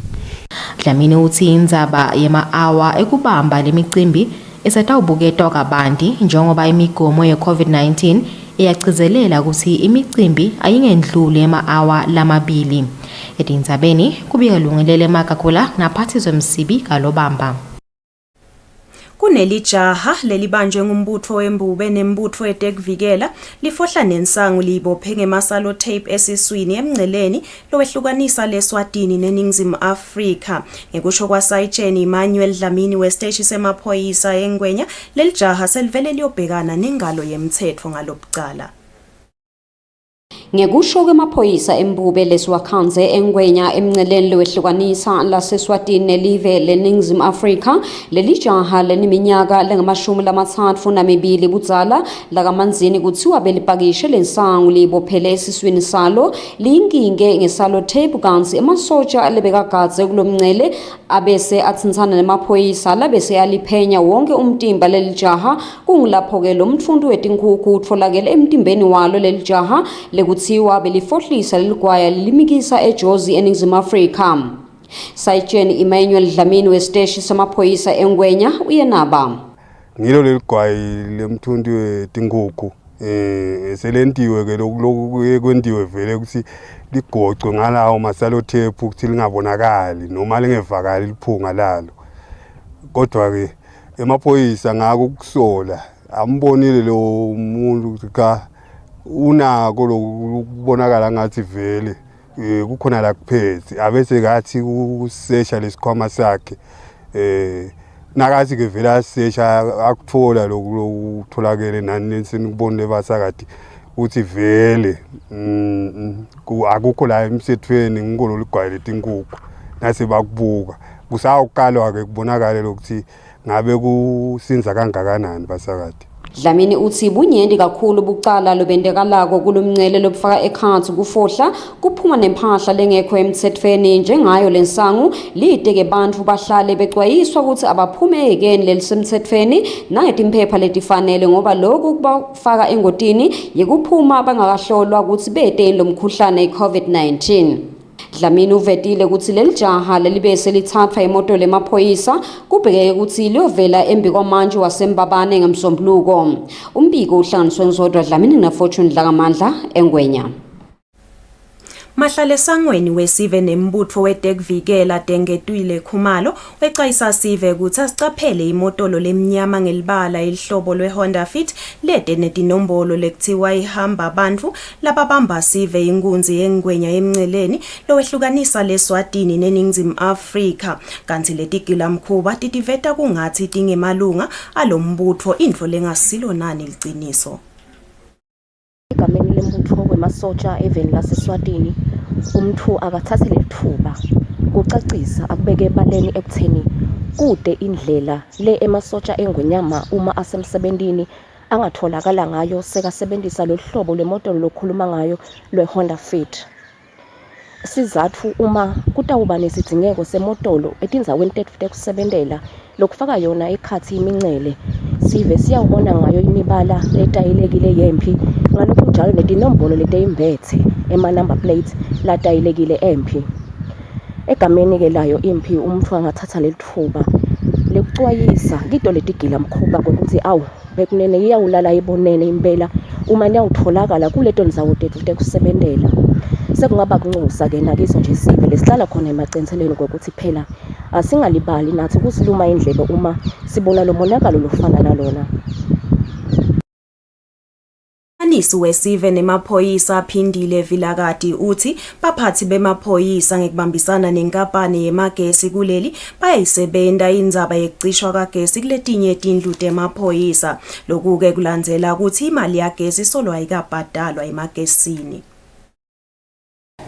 Singemaphoyisa asikasaleli ngaphandle etinkingeni labhekene nato uhulumende lokufaka ekhatsi kona kubhadala kwabo bogezi. Noko ke njengaloku kuyinvole ngekhathi kithi bese sikhulumile nawo amaphoyisa kuwatisa ngalesimo nekubacela bekunene ukuthi basibeketelele lesimo njengaloku vele siyasebenta busuku nemini sibambisene naye uhulumende kanye nayo futhi inkampani yemagezi. Siyathemba ukuthi kungasizo isikhathi lesingakanani kutawubiyela simo sibe senzaweni yaso. Kungaba nje kuchubeka sibacele bekunene ukuthi lesi simo lesingakwehlela noma usekhaya kakho ukhanze ukuthi ngetinkinga lethithe sekubabete gezi akube khona vele indlela lebese siyadetama kwenda ukuthi sikhone ukuchubeka nako ukuphila. Siyaconza lokho ukuthi kusigongonyo kangakanani noko ngeke vele silale size sibiyelele simo endzaweni. Emakhaya lalikhulu ne-70 esigcineni ngaphansi kwenkhundla yasemahlangatsha kubhekeke ukuthi nawusuka umnyaka lotako abese katfola imandi lahlandekile. Lokhu kuvetwe ngusihlalo welikomiti lelibuke kwakhiwa kwelidamu kulendzawo Charles Zwane. Sekushoda nje ukuthi sale kufakwe imandi kuleli damu leselivele ligujiwe. Inyanga yangabhimbidvwana eminyakeni lotako kubheke ukuthi itakhamuti yasesigcineni ngephansi kwenkundla yasemahlangatsha tiqale kutfola imandi lahlobile. Ngekusho kwasihlalo welikomiti libuke kwakhiwa kwaleli damu Charles Zwane, takhamuti tibheke ukuthi tiphindze tinisele netitshalo uma lo msebenzi sowuphelile. Nase kufika isikhathi sesehlobo ke kulinywa umbila labanye batawuchubeka nawo. Ngoba la kethi umbila ulinywa ubusika nehlobo. Solokusenjeta. Kungako ke sitholela amandi lawa sijabula kakhulu nje, kakhulu impela kakhulu. Manje ngeke nibone ukuthi sijabule ngakanani. Noba ungeva lo mnye umuntu lengaphandle akukhuluma kabi lokho kodwa enhlitweni tethu sijabulile. Banawo labanye lawo tihoshi njenganyalo ehlobo ayaphela. Ayaphela. Shothi ke lawo ngiyacabanga senguna phakathi le. Sekutaba kithi nje usiphathe kahle siwasebenzise kahle. Sibe nalo ukukhulumisana kubethu umuntu obese udosele eceni kodwa ngicabanga ukuthi utaba khona ngoba semumdzela umgami siuhamba. Leli damu laqala kwakhiwa ngeminyaka wanga-2016 kodwa ngenxa yokuswelakala kwetimali lo msebenzi bekahle ema. Etindzabeni Eswatini TV kubika Fortune Dlangamandla nginazodwa Dlamini sesigcineni. Sive siyexwayiswa ngekuthi asiugweme umkhuba wekunyathela sifundisa lomunye umuntu ngekusebenzisa indlela tebuchwephesha pheceleti ku social media ngoba lokho kubucala. Lokho kushiwo nguNicholas Jele lobuketa indzaba tebucala emaphoyiseni kusetshenziswa tebuchwephesha.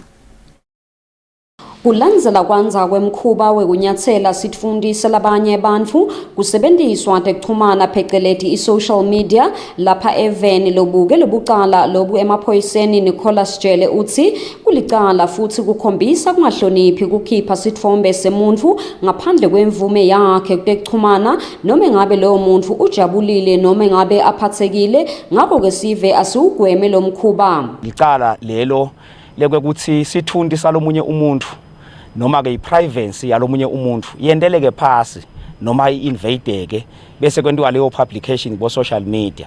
I-social media ke singasho ukuthi i-cyberspace. Ngakho ngalamanye amagama siyakhona labantu ukuthi umuntu aboshwe nangabe kusho ukuthi udeprive lomunye iprivacy yakhe wayeneka kuma social media noma ke wakhuluma ngaleto ndzaba lokungakafanele sakhulume ngato. Singasho ukuthi vele kulicala, it's a criminal offense.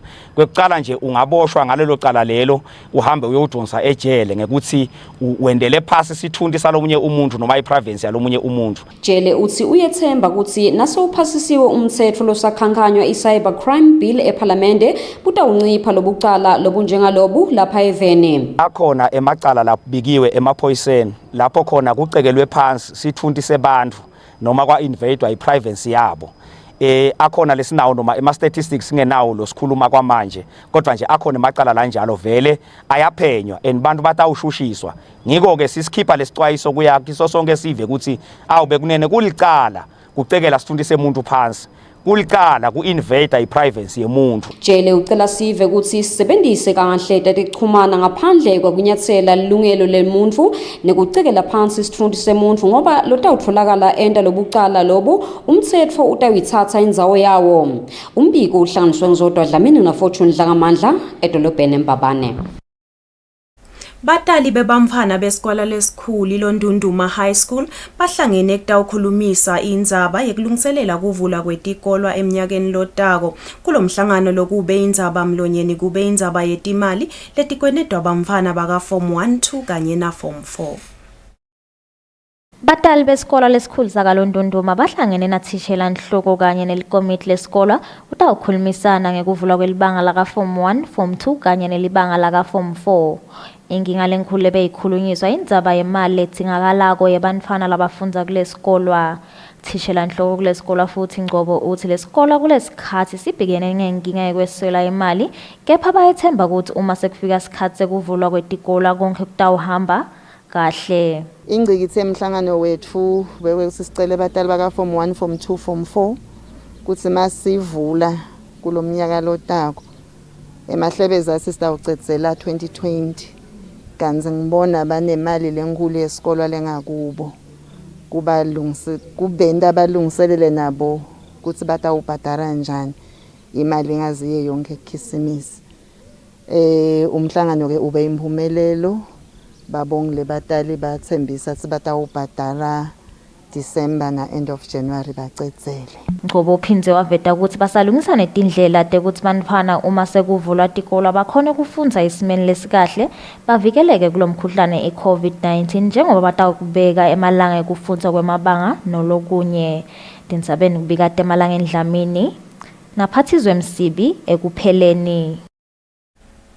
Emalunga yenkampani likhono lingumnotfo acela imindeni emakhaya ukuthi ingabafihli bamfu labakhubatekile ngoba kubafihla kubavalela emathuba ekufundza emakhono ekutiphilisa. Lenkampani beyiphotfula labo bebafundzela emakhono endzaweni yaseGebeni. Inkampani liyatewa ukuthi likhono lingumnotfo iphothule bafundzi bebafundzela emakhono etandla labalishumi nemfica ngaphansi kwendzawo yaseGebeni. Lenkampani legcile kakhulu kubantu labakhubatekile ukuthi bafundzele emakhono etandla bakhone kutiphilisa. Bebafundzela ke emakhono lafaka ekhatsi kwakha tinsipho kuthunga nalokunye lokunengi. Mary Mpamane lobukete kumaketha kule nkampani ukuthi bantu labakhubatekile kabasufihlwa emakhaya ukuthi bakhone kufundzela emakhono ekutiphilisa baphile njengawonke umuntu. Especially labakhubatekile basalela emuva emakhaya lamaningi ababakhiphele ngaphandle kanti nabo bayadzinga lokuthi bangakhona kutisebentela kude batotfola imali. Nyalo njena kukhona nje nyalo nje sengabekisa sesikhathi sabo COVID emamaski siyakhona lokubafundisa ukuthi bangathunga emamaski bathengise lo 10 rand lotongena kude bekatomupha ahleti ekhaya noma angahlala phasi but angakhona kuthunga le mask akukhona ukuthengisa athengisele lo munye kudathole singwa.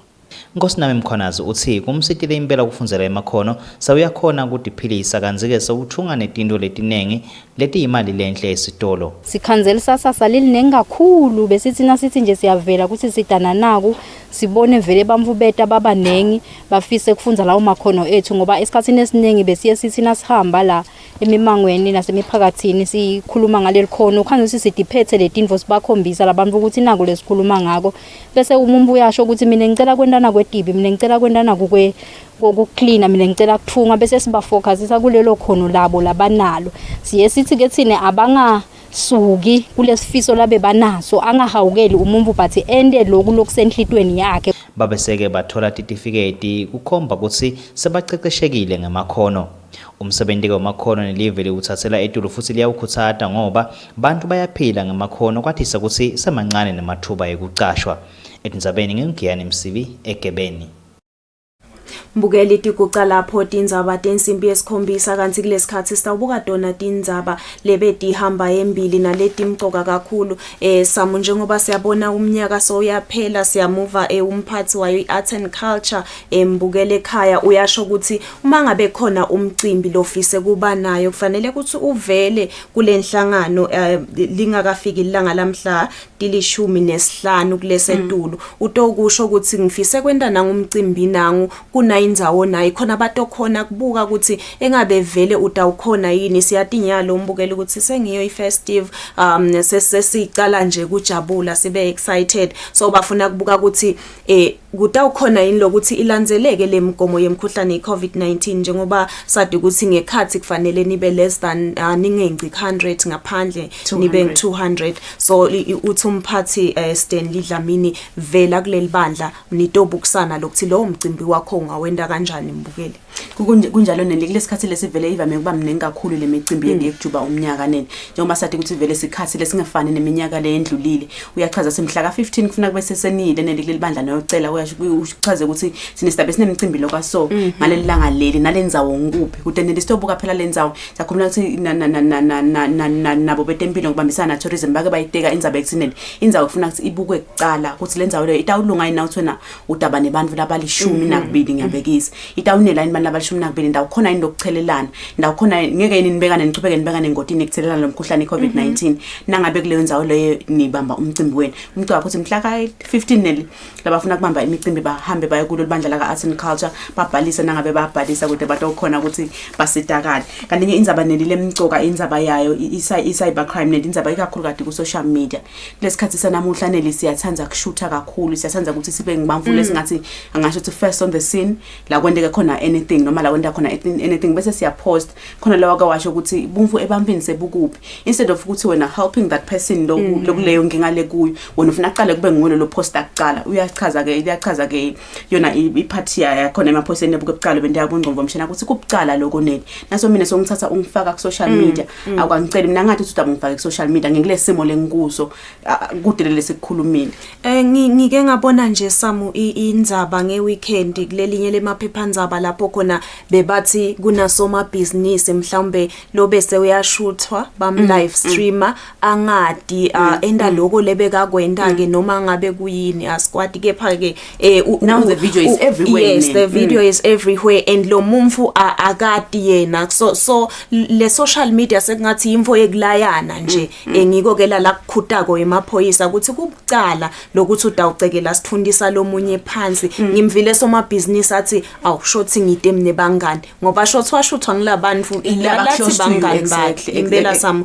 lokusho ukuthi nje emaphoyisa njengoba asho kufune vele lenzaba lena isukunyelwe kakhulu ke panele mina ngiyatfokoda lokuthi kuna mithetho lemibili lephasisiwe yakhona ke Ministry of ICT kufaka ikhathi yona le cyber crime bill siyathemba ukuthi itasilekelela nele naba data protection siyathemba ukuthi itasilekelela kule timvo letifana naleti mithetho lemithafu lephaseka ka ICT itasilekelela kakhulu nele kule timvo letinjani itasilekelela kakhulu kanti lenye indzaba Samu mbukela indzaba lesiva ukuthi sekunebantu lebatenda umbutho wetekuvikela ngala engwenya lapho khona sebabamba inkunzi bantu bahamba ngeHonda Fit lemnyama ayinato tinombolo mbukeli so shothi you should be on the lookout cause bathi simvile lochumanisa sona sive nembutho wetekuvikela tengetile khumalo uthi bona nangabe bakhona endzaweni angeke baze bakwende ukuthi bahambe ngemoto lede nje lekhombisa ukuthi phela simasotsha imoto yabo vele inaloko loku distinction ukuthi imoto yemasotsha siyayati sonke ukuthi ihamba kanjani so umbukele ekhaya kacaphele vele kakhulu nakuchamuka nje umuntu asahamba ngemoto noma ngaba kusasiyelo Honda Fit noma ngabe seyibovu noma ngabe seyinjani acaphele nje ukuthi vele akusiwe emasotsha lawo ushido tengetile wathi akusiwo emasotsha thine kukhona vele lokubonakala ukuthi ngithi ngeke bese sichamuka ngeHonda Fit kunjalo nelisive semaswati siyathi ngacaphelisisa kakhulu kade ngoba nyalo siyakunasikhathi semaholide wonke umuntu uneliti ingcondo busy vele nato chamuka mephi ngichamukela nalesi lakho lelo longichamukela nani nami ngimhlawumbe Samu ngiyaganga phela ngathi ukuthi ngiyaganga lapha ngiphuma ngaloko ngeke emthethweni vele naso ngitshela ukuthi lesotsha sengiyesaba ukuthi hey mhlawumbe ngidawuse ngishaya ama push ups noma ingcono vele yabo njalo labantu ukuthi sithobeke siphephe kakhulu kanti lenye indzaba nelile bekhona indzaba kunenkampani lekhona ukuthi likhono lingumnotho iyacela kakhulu ukuthi bamvu labakhubatekile nela subafihla asubavalela emakhaya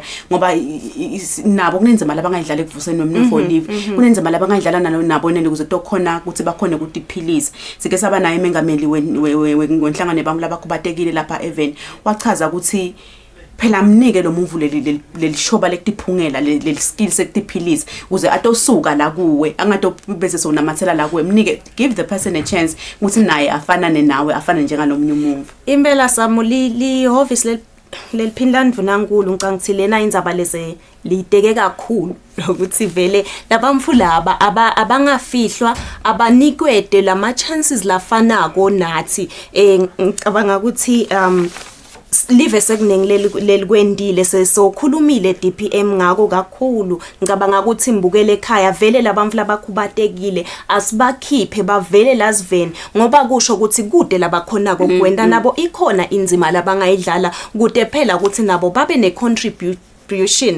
umnotho welive siyathi ukuthi bamfu labakhubatekile akusho ukuthi sekude nje labangakwenda inhlangano tabo futhi nobuka nangi imisebenzi nelabayendile lemihle kakhulu uyabona ukuthi uNkulunkulu akakuniki indvune longeke uze uyikhona lokusho ukuthi wonke umuntu una iNkulunkulu lakuphe konta khona ukuthi ukusebenzisa connect iphilisa thine ke imindeni nela sebese sesilabamfu labo sesiyathatha siyabafihla sivungaza ukuthi impilo naba deserve ukuphila bafane nawe nabuka lemisebenzi nelibo kuthungiwe kwakhiwe lelo lokwakhiwe it's really it is amazing ngicabanga ukuthi kulenza balena samu uhulumende uyishumayele kakhulu liphindlandvu nankulu uThemba Masuku lishumayele kakhulu ukuthi bantu labakhubatekile abanikwe emathuba lafanako ingwenyama inkosi Mswati wesithathu silo semhlaba sitekile indzaba nakuvulwa iParliament sasho ukuthi nabo abanikedwe lamathuba lalinganako labamfu laba ngicabanga ukuthi sekukimi naye umbukele ekhaya nakahlala naloyo muntu ukuthi phela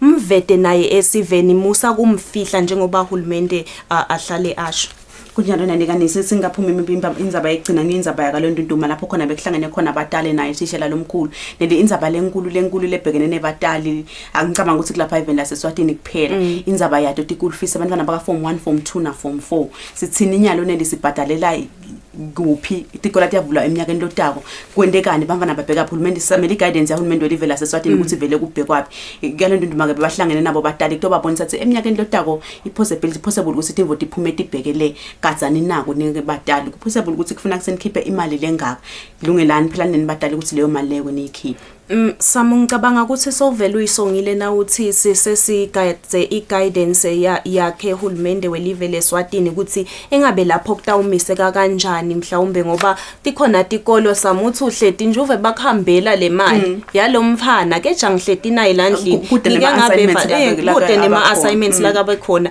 ngeke ngeva lomnye umntalo uthi mina bangishayele bangihambela bathi kudzingeka imali yemfana ngathi muphi lona lwengihleti naye bathi yebo sibambe mhlawumbe ngahafu so yabona ke ukuthi vele uhulumende uyadzinga lokuthi lapho anikede iguidance ukuthi ngabe kutawuhamba kanjani kunjalo malanga namahle besibuka dona nje round up of indzaba defu dalomuhla kanye kulesikhathi samanje nelisubukile umkhuhlane eCovid-19 lapha even kulesikhathi samanje sabuka semhlaba hlangene hlala sinika yona iupdate yanjalo ngelilanga ukubathe ngabe vele umkhuhlane eCovid-19 emhlaba wonke ume kanjani.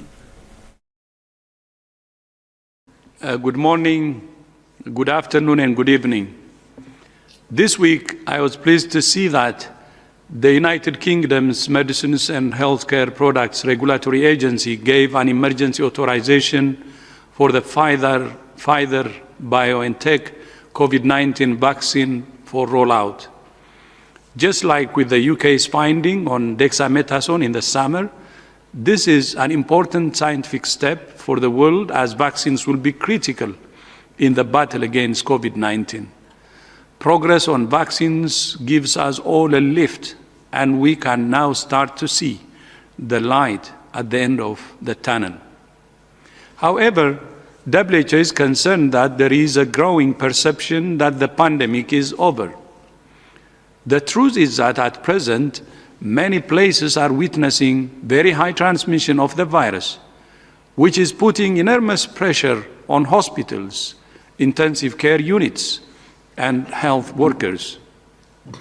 Some countries in Europe have managed to reduce transmission of the virus by putting stringent measures in place that limit people from mingling. As previously seen, as these measures are lifted, it's important that people should continue to follow national and local measures to ensure that cases do not rebound. Even as vaccines are rolled out, people will need to keep adhering to public health measures so that everyone is protected.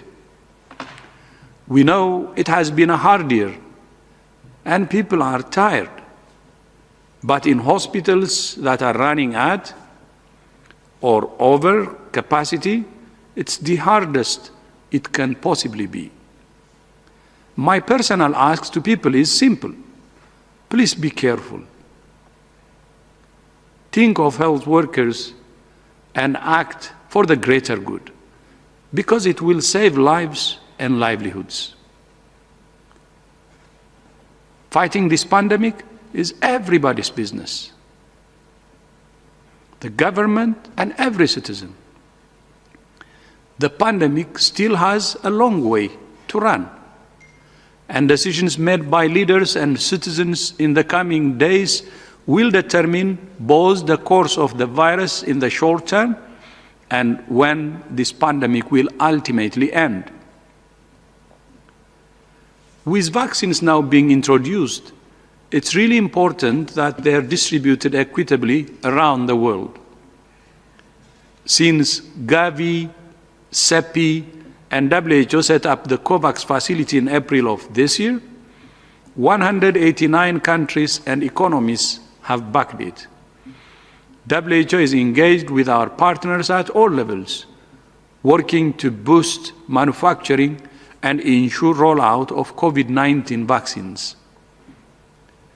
A new 100-100 initiative, a major sprint by WHO, UNICEF, World Bank, Global Fund, and Gavi, aims to help 100 countries conduct rapid readiness assessments and country-specific plans within 100 days for vaccines and other COVID-19 tools.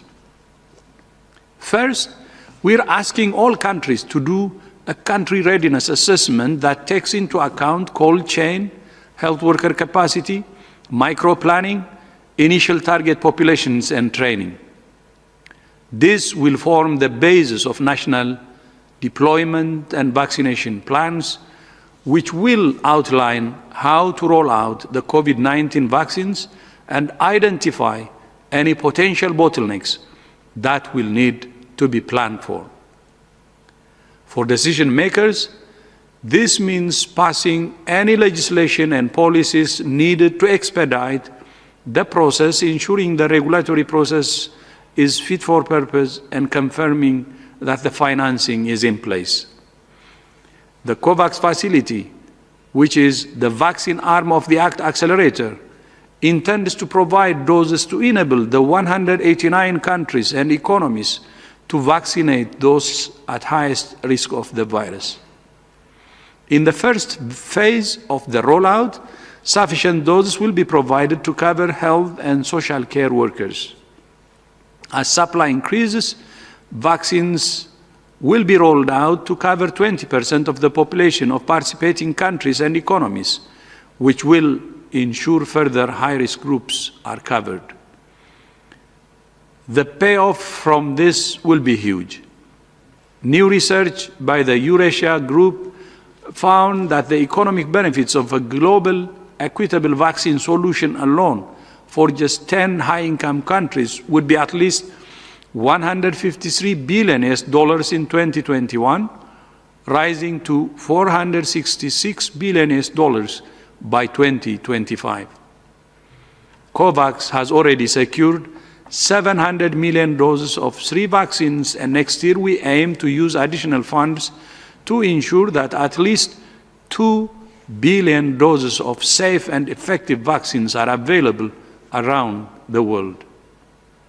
To ensure that this effort becomes a reality, the ACT Accelerator urgently requires a cash injection of $4.3 billion to fast-track critical areas of work and ensure that rapid tests, treatments, and new vaccines are distributed equitably. On equitable distribution is the right choice and the smart choice. As well as ensuring supply, manufacturing, logistics, and funds are all in place, it's important to ensure that leaders communicate with their populations about the importance of vaccination and how and where to get it. The WHO Technical Advisory Group on Behavioral Insights and Sciences for Health, which was recently established and chaired by Professor Cass Sunstein, released a report this week focused on how best to ensure high coverage of new COVID-19 vaccines. The report provides initial lessons and recommendations. However, like with everything in this pandemic, we need to learn fast and be ready to quickly adapt our strategies. It's important that all groups have a voice in the future of health and the planet.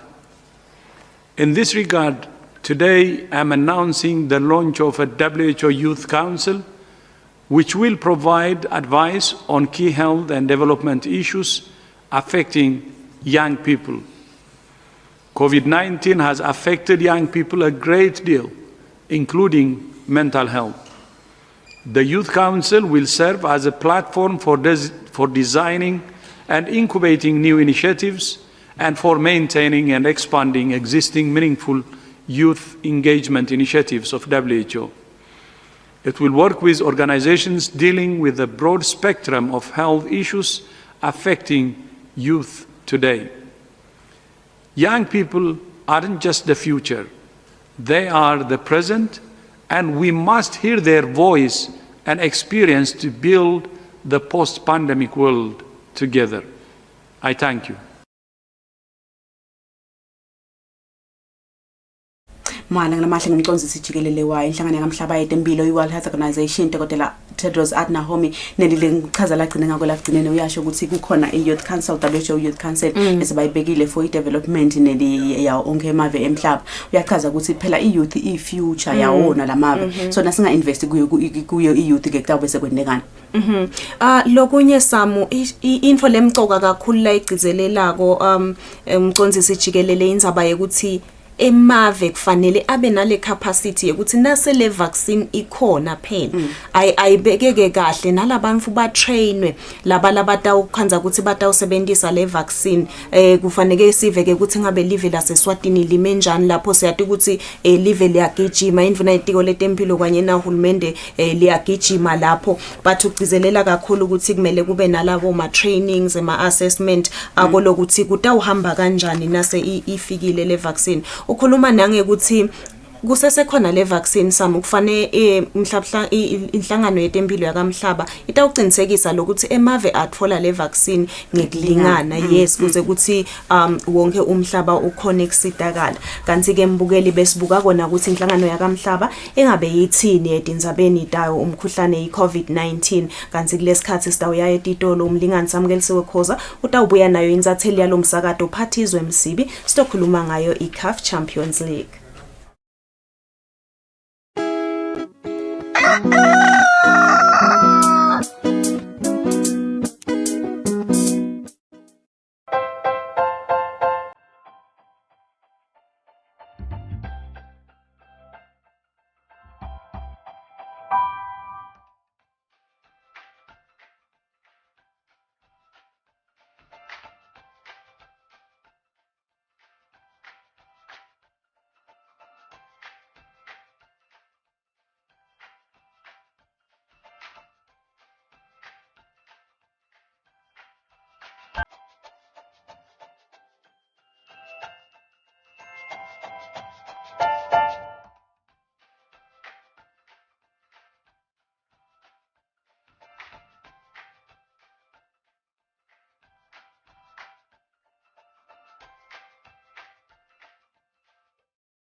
Eye on SADC, telling the African story from an African perspective. This is the only news program bringing you news, views, and interviews straight from the countries where it happened. Join me in Ndishishi Hamfungu as I take you on a journey across Southern Africa. That's on Eye on SADC, news of SADC from SADC.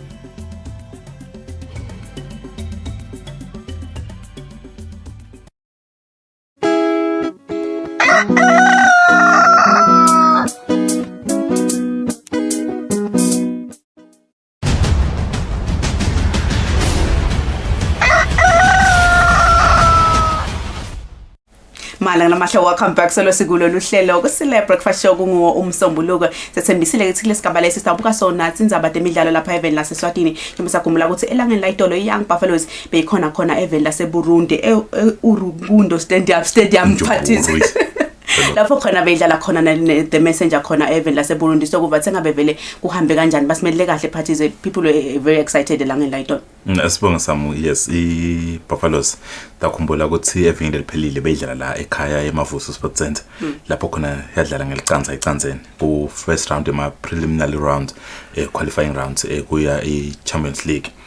Kwaba nginothikelela kwababethekela uthola igoli lokusho ukuthi iYoung Buffaloes njalo kubasho bocoach bayo mabasuka la ukuthi siyothenga nje igoli le kutawufaka ipressure kuyo the messengers lokusho ukuthi bafikele na vele benta kanjalo njalo kwandile maseko ukhona lekuthola lelo goli early isathanza kuqala igame kwaba ngwanoti lokufakele kona ke ipressure kuyo the messengers lecosha umdlalo but kuyitholile nayo ngepenalty ingakashinji.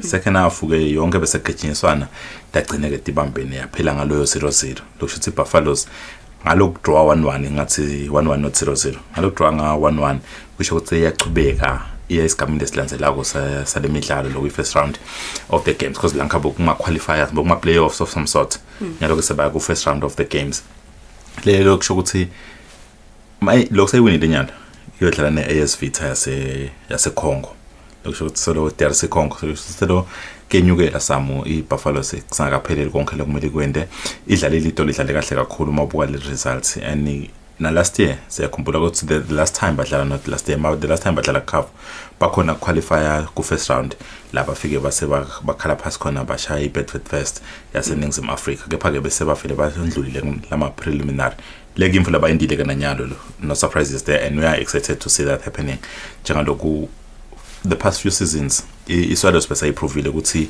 it's possible kufika khona kuma group stages ema African tournaments. So iBuffaloes ifuna emulate that feat le achieve ngiyemba bana Swallows ukuthi babe second team to reach the group stages in recent memory go reach ma group stages a Champions League. So now they'll be playing AS Vita. We've seen AS Vita, they did come here some few years back but udlala la FN badlala na iBafana Swallows la yakhona ike ya winner nele party bake badlala nayo. So ngicansi they have a chance ukuthi baqhubekele empini. Ngifuna kufola parties ukhuluma indaba ukuthi imagoli afolakala ku the first half.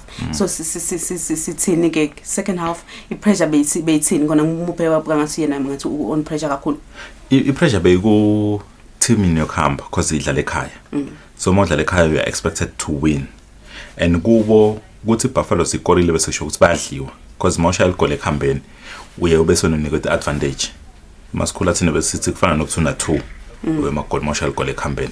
So ngicansi for that kunikete kufakele pressure ingozi ukuthi and more under pressure in most cases ubese yapheneka when the decisions lobo ngewende if timfo beti normal if box seseng 0-0 I think ingozi second half would have maybe found that goal lebe ba lifun but look panic and of course we cannot take away look to young Buffaloes idlale kahle kakhulu some they created chances. I've seen some was watching some highlights ubona lawo ma chances laba watfolile and ingozi nawe watfolile lawo ma chances hlahla kwebe palini was very beautiful and indoda mthetho udlale kahle kakhulu na itolo better udlale kahle kakhulu na yangena as a sub bophiwe. I talked to them some of them after the game kuva nje ukuthi ngabe igame ibahambile kanjani basho ukuthi nobo kulukhuni but preparations na coach ushito ukuthi bese bathi usibafunani bona bebafuna igoli balithola igoli base badlala ibhola after finding that goal. So bekuma plans and uyasho coach Mnisi ukuthi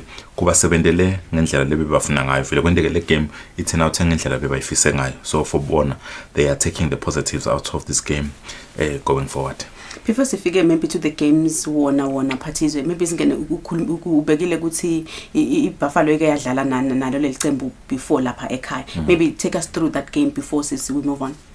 It was a game lo bengasho ukuthi ayikayiwin kanjani Buffaloes. I was very confident for the second leg because bengibona ngendlela abadlala ngayo la ekhaya young Buffaloes ukuthi they were dominating the team.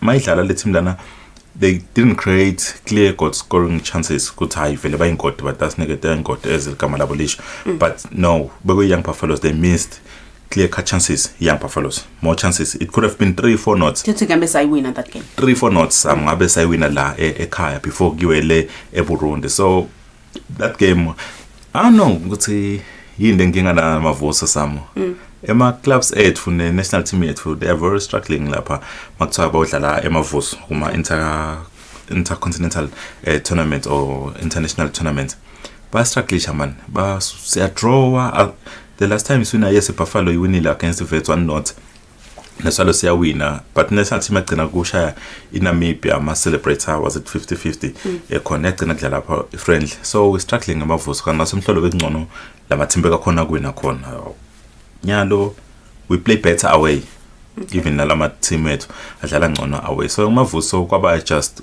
pure luck clear shot ukuthi young Buffalo sishaye emagoli encumbi otherwise the chances were there a lot of chances umangala ukuthi bawageje kanjani it was easy to score even me bengijutha ulanga ngawashaya so now let's get to the Champions League games then utawukhumbula some ukuthi season ethu la khaya yamiswa after ku break out i-COVID kwabe se kukhethwa young Buffaloes because beyisedulo ukuthi kube ngiyo le computer khona ku CAF with that I think kuyatshengisa ukuthi probably this result kuyatshengisa ukuthi probably they were the best option to pick ngendlela labadlala ngayo and bebahleli on top so it would have been unfair for them ukuthi bangasayithola that opportunity to go compete khona Africa we didn't have a team to compete go confederations because a cup game le vame ku sniketa umuntu flow yakhona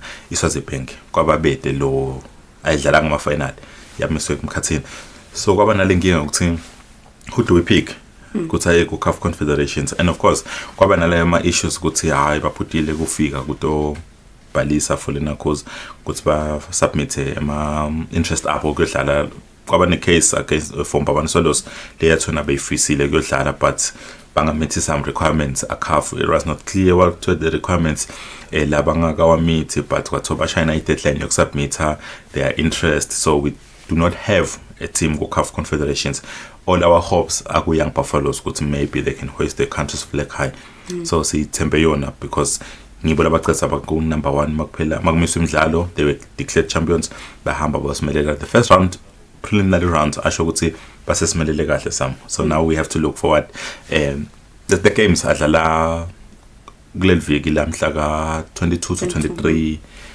December so sibona nje Christmas wabo batamdlala bayabajima building up to that and then ayibuye second leg idlala mhla ka 5 to 6 kulamalanga lango kulelviki mhla ka 5 to 6 January 2021 lokusho ukuthi bathu besebadlala lapho sam you mentioned Phathi ukuthi bathu badlala ne-AS Vita now from Democratic Republic of Congo sithini athine ma chances imenjani yona iCongo can we be able to get something we can be able some mawubuka ukuthi we've played igeyeta years Vita lana ngikhumbula itodlala nele part at the time benginebadlali bakuleli bo Felix kanye na Thunzi Mkhondo badlala khona abadlalela yona AS Vita so we very much know about AS Vita it's a very good team eCongo one of the top teams khona eCongo but I've seen Buffaloes play I've seen their players they have very good players who the last national team they had 9 players representing the country lokutshela ukuthi they are good 9 from Buffalo 9 from Buffaloes and all labadlali labo if I remember well they played a part in the national team so kukutshela ukuthi they have the team to compete and of course nyalo mabuka ukuthi kusa ma team incumbi akadlali but young Buffaloes ibe active kuna cause labadlali mangikhuluma nje ngosibe ba national team, so they already had those 2 games from the national team abadlala neCongo, sebanana 2 games leba suka kuyo with Champions League, 4 games already under their belts, highly competitive games. Lo savele bawudlalile lokho ukutshela ukuthi kubaniketa leyo edge yokuregaina image fitness kulala amanye emave. So by the time bafika bawudlala ne-ASV abantu abasebadlalile even ema-league games, and they are starting with a very difficult game against Bafana Swallows nge-weekend. Building up to that, ngicabanga kutabanika the confidence labayithingako, kutabanika the fitness labayithingako ukuthi bakhona kumelela live kahle mabadlala nayo ASV, and I think the first game ila ekhaya emavuzo. So khona ukuthi kudana le traveling towards the first game. They'll travel for the second game, but for the first game batabe balakhaya, so that should give them some advantage. Sithini akhona mathuba ukuthi sifike kuma group stages? It will depend kule game ya ASV, but I'm very optimistic that we can get something out of this game, because if we're starting at home and we avoid conceding any goal like higher, Buffaloes can defend well. Last season, they conceded this number of goals, and they have a very experienced goalkeeper in Tlatlakwe, but they have a very solid defense. Le bonke, my national team players, you're talking of Wandile Masego, who actually scored that goal, Lilba put it through. You're talking of the team national team captain, Gulindo Mkonda. You're talking of Boniso Ngwenya, good defense, and Islang Nkwanas. Those are national team players. So, and even from their defender, we are going to feed Nabo Boniso Ngwenya. Badlal be national team lab, Nabo Scotch, or Badlal be national team lab. Bo Sawa Kamet Mbil, sorry, Bo Sandil, Saviol, Mbil. National team player, you're talking of Piwa. National team player, you're talking of Ndota, national team player, and they have this young player who's very, very, very talented player who's coming up. Go young Buffalo season yakhe yokuqala since abuyile because beka sasemncane bamlonishele kulamanye ama team or amathebula. He played the first leg beautifully. They have a solid team. That's all I'm trying to say, Samu. And if you watch them close enough, and Sabelo Mnisi is coming up right with them, and you can actually see young Buffaloes now passing the ball. That different edge, they can play hard, but they can always move the ball nicely. So a mixture of that should give you a result, because young Buffaloes players are physically fit. 90 minutes and in my 50-50 challenge, they always come up top. So Angati Samu, I'm very optimistic that they can actually reach the group stages of the Champions League. Buffalo being on Kusile group stages party, then go to shock for us as a country in Buffalo as well. Good to show a lot, some because already in Bafana Swallows say race yo awareness on Swaziland. Oh, okay. Swaziland can actually produce a team. They figure much group stages tournament like this and that. Let's assess him like Swaziland, but then if another team comes out outside Bafana Swallows, because the past 2 tournaments could be in Bafana Swallows. If another team comes out, and actually the last time the national team even in bronze go Kosafa, it was the time in Bafana Swallows was doing well in Africa. So if young Buffaloes in Africa, surely it should give us some edge. Even na go national team, it should give us a everything like if go coaching national team, but la experience kudlala nemave. So it will mean a lot for the country. Before we go, Patika Fishani, you mentioned something good to see the good representation CAF Confederation. Why is that? Go logo some good in a course, was the penga pelang. And you go ban look to my team submit my interest early in time. So that's a go for a cast late info late or let the bangle to good the team confederation. But there was a bit of controversy around that part, but and CAF won't suspend us or fine us in anyhow because of the situation. He understand COVID happened, so good going to see leave because at that time Emma games were suspended. But just to add on this one, good to young Buffaloes solo ikona kona e Burundi. They'll be leaving Burundi Wednesday, and coming back, they'll be here Thursday because of COVID. Good attendees. Let this work on Burundi. The next flight, Labanga fall, let us work on Wednesday. So they'll be there and they'll be here on Thursday. They're expected to be playing Bafana Swallows on Saturday. I was talking to one of their players, Konale Burundi, Ati namuhle kuseni bavukela ejimini khona le eBurundi kude I think that's the best way. That's the best way. Basibona abayisabi even the game ya Saturday. They are ready for that game ukuthi bangafile bafike balungise badlala because bathe bachubeka bajima khona le Burundi. And if they lucky enough they're going to be playing friendly games with teams from Burundi, so that will be an added advantage for them. So basibona they are ready ukuthi batafike. But he was talking personal capacity lomdlalo ukuthi no, we're not afraid. We're going to play in Bafana Swallows Saturday if it calls for it, because it's Davises corner and we will be training Slapekai. We are yet to get an official statement from the team's representative, Labakulmela team.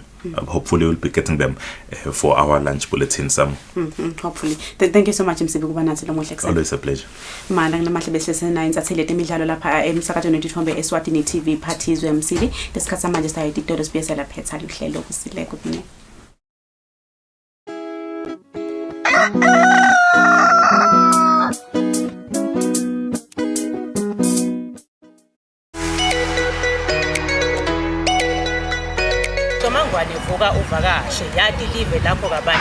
There's so much to learn and see in the kingdom of Eswatini.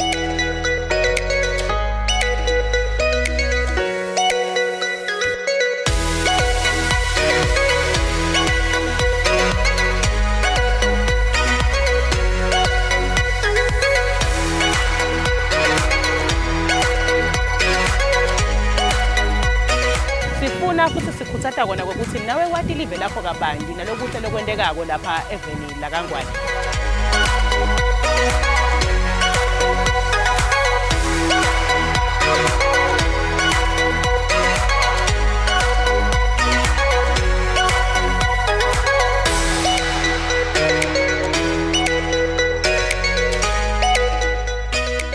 Namambalo uyabona mbukeli ukuthi indalo is a beautiful thing.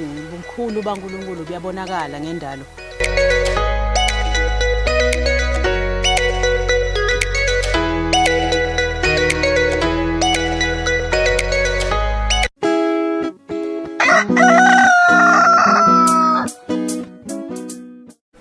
Mbukeli silshad silibeka lapho luhlelo elangeni lalamuhla ube nelisuku loluhle mbukeli usale kahle asibona nekusasa ngensimbi yesithupha.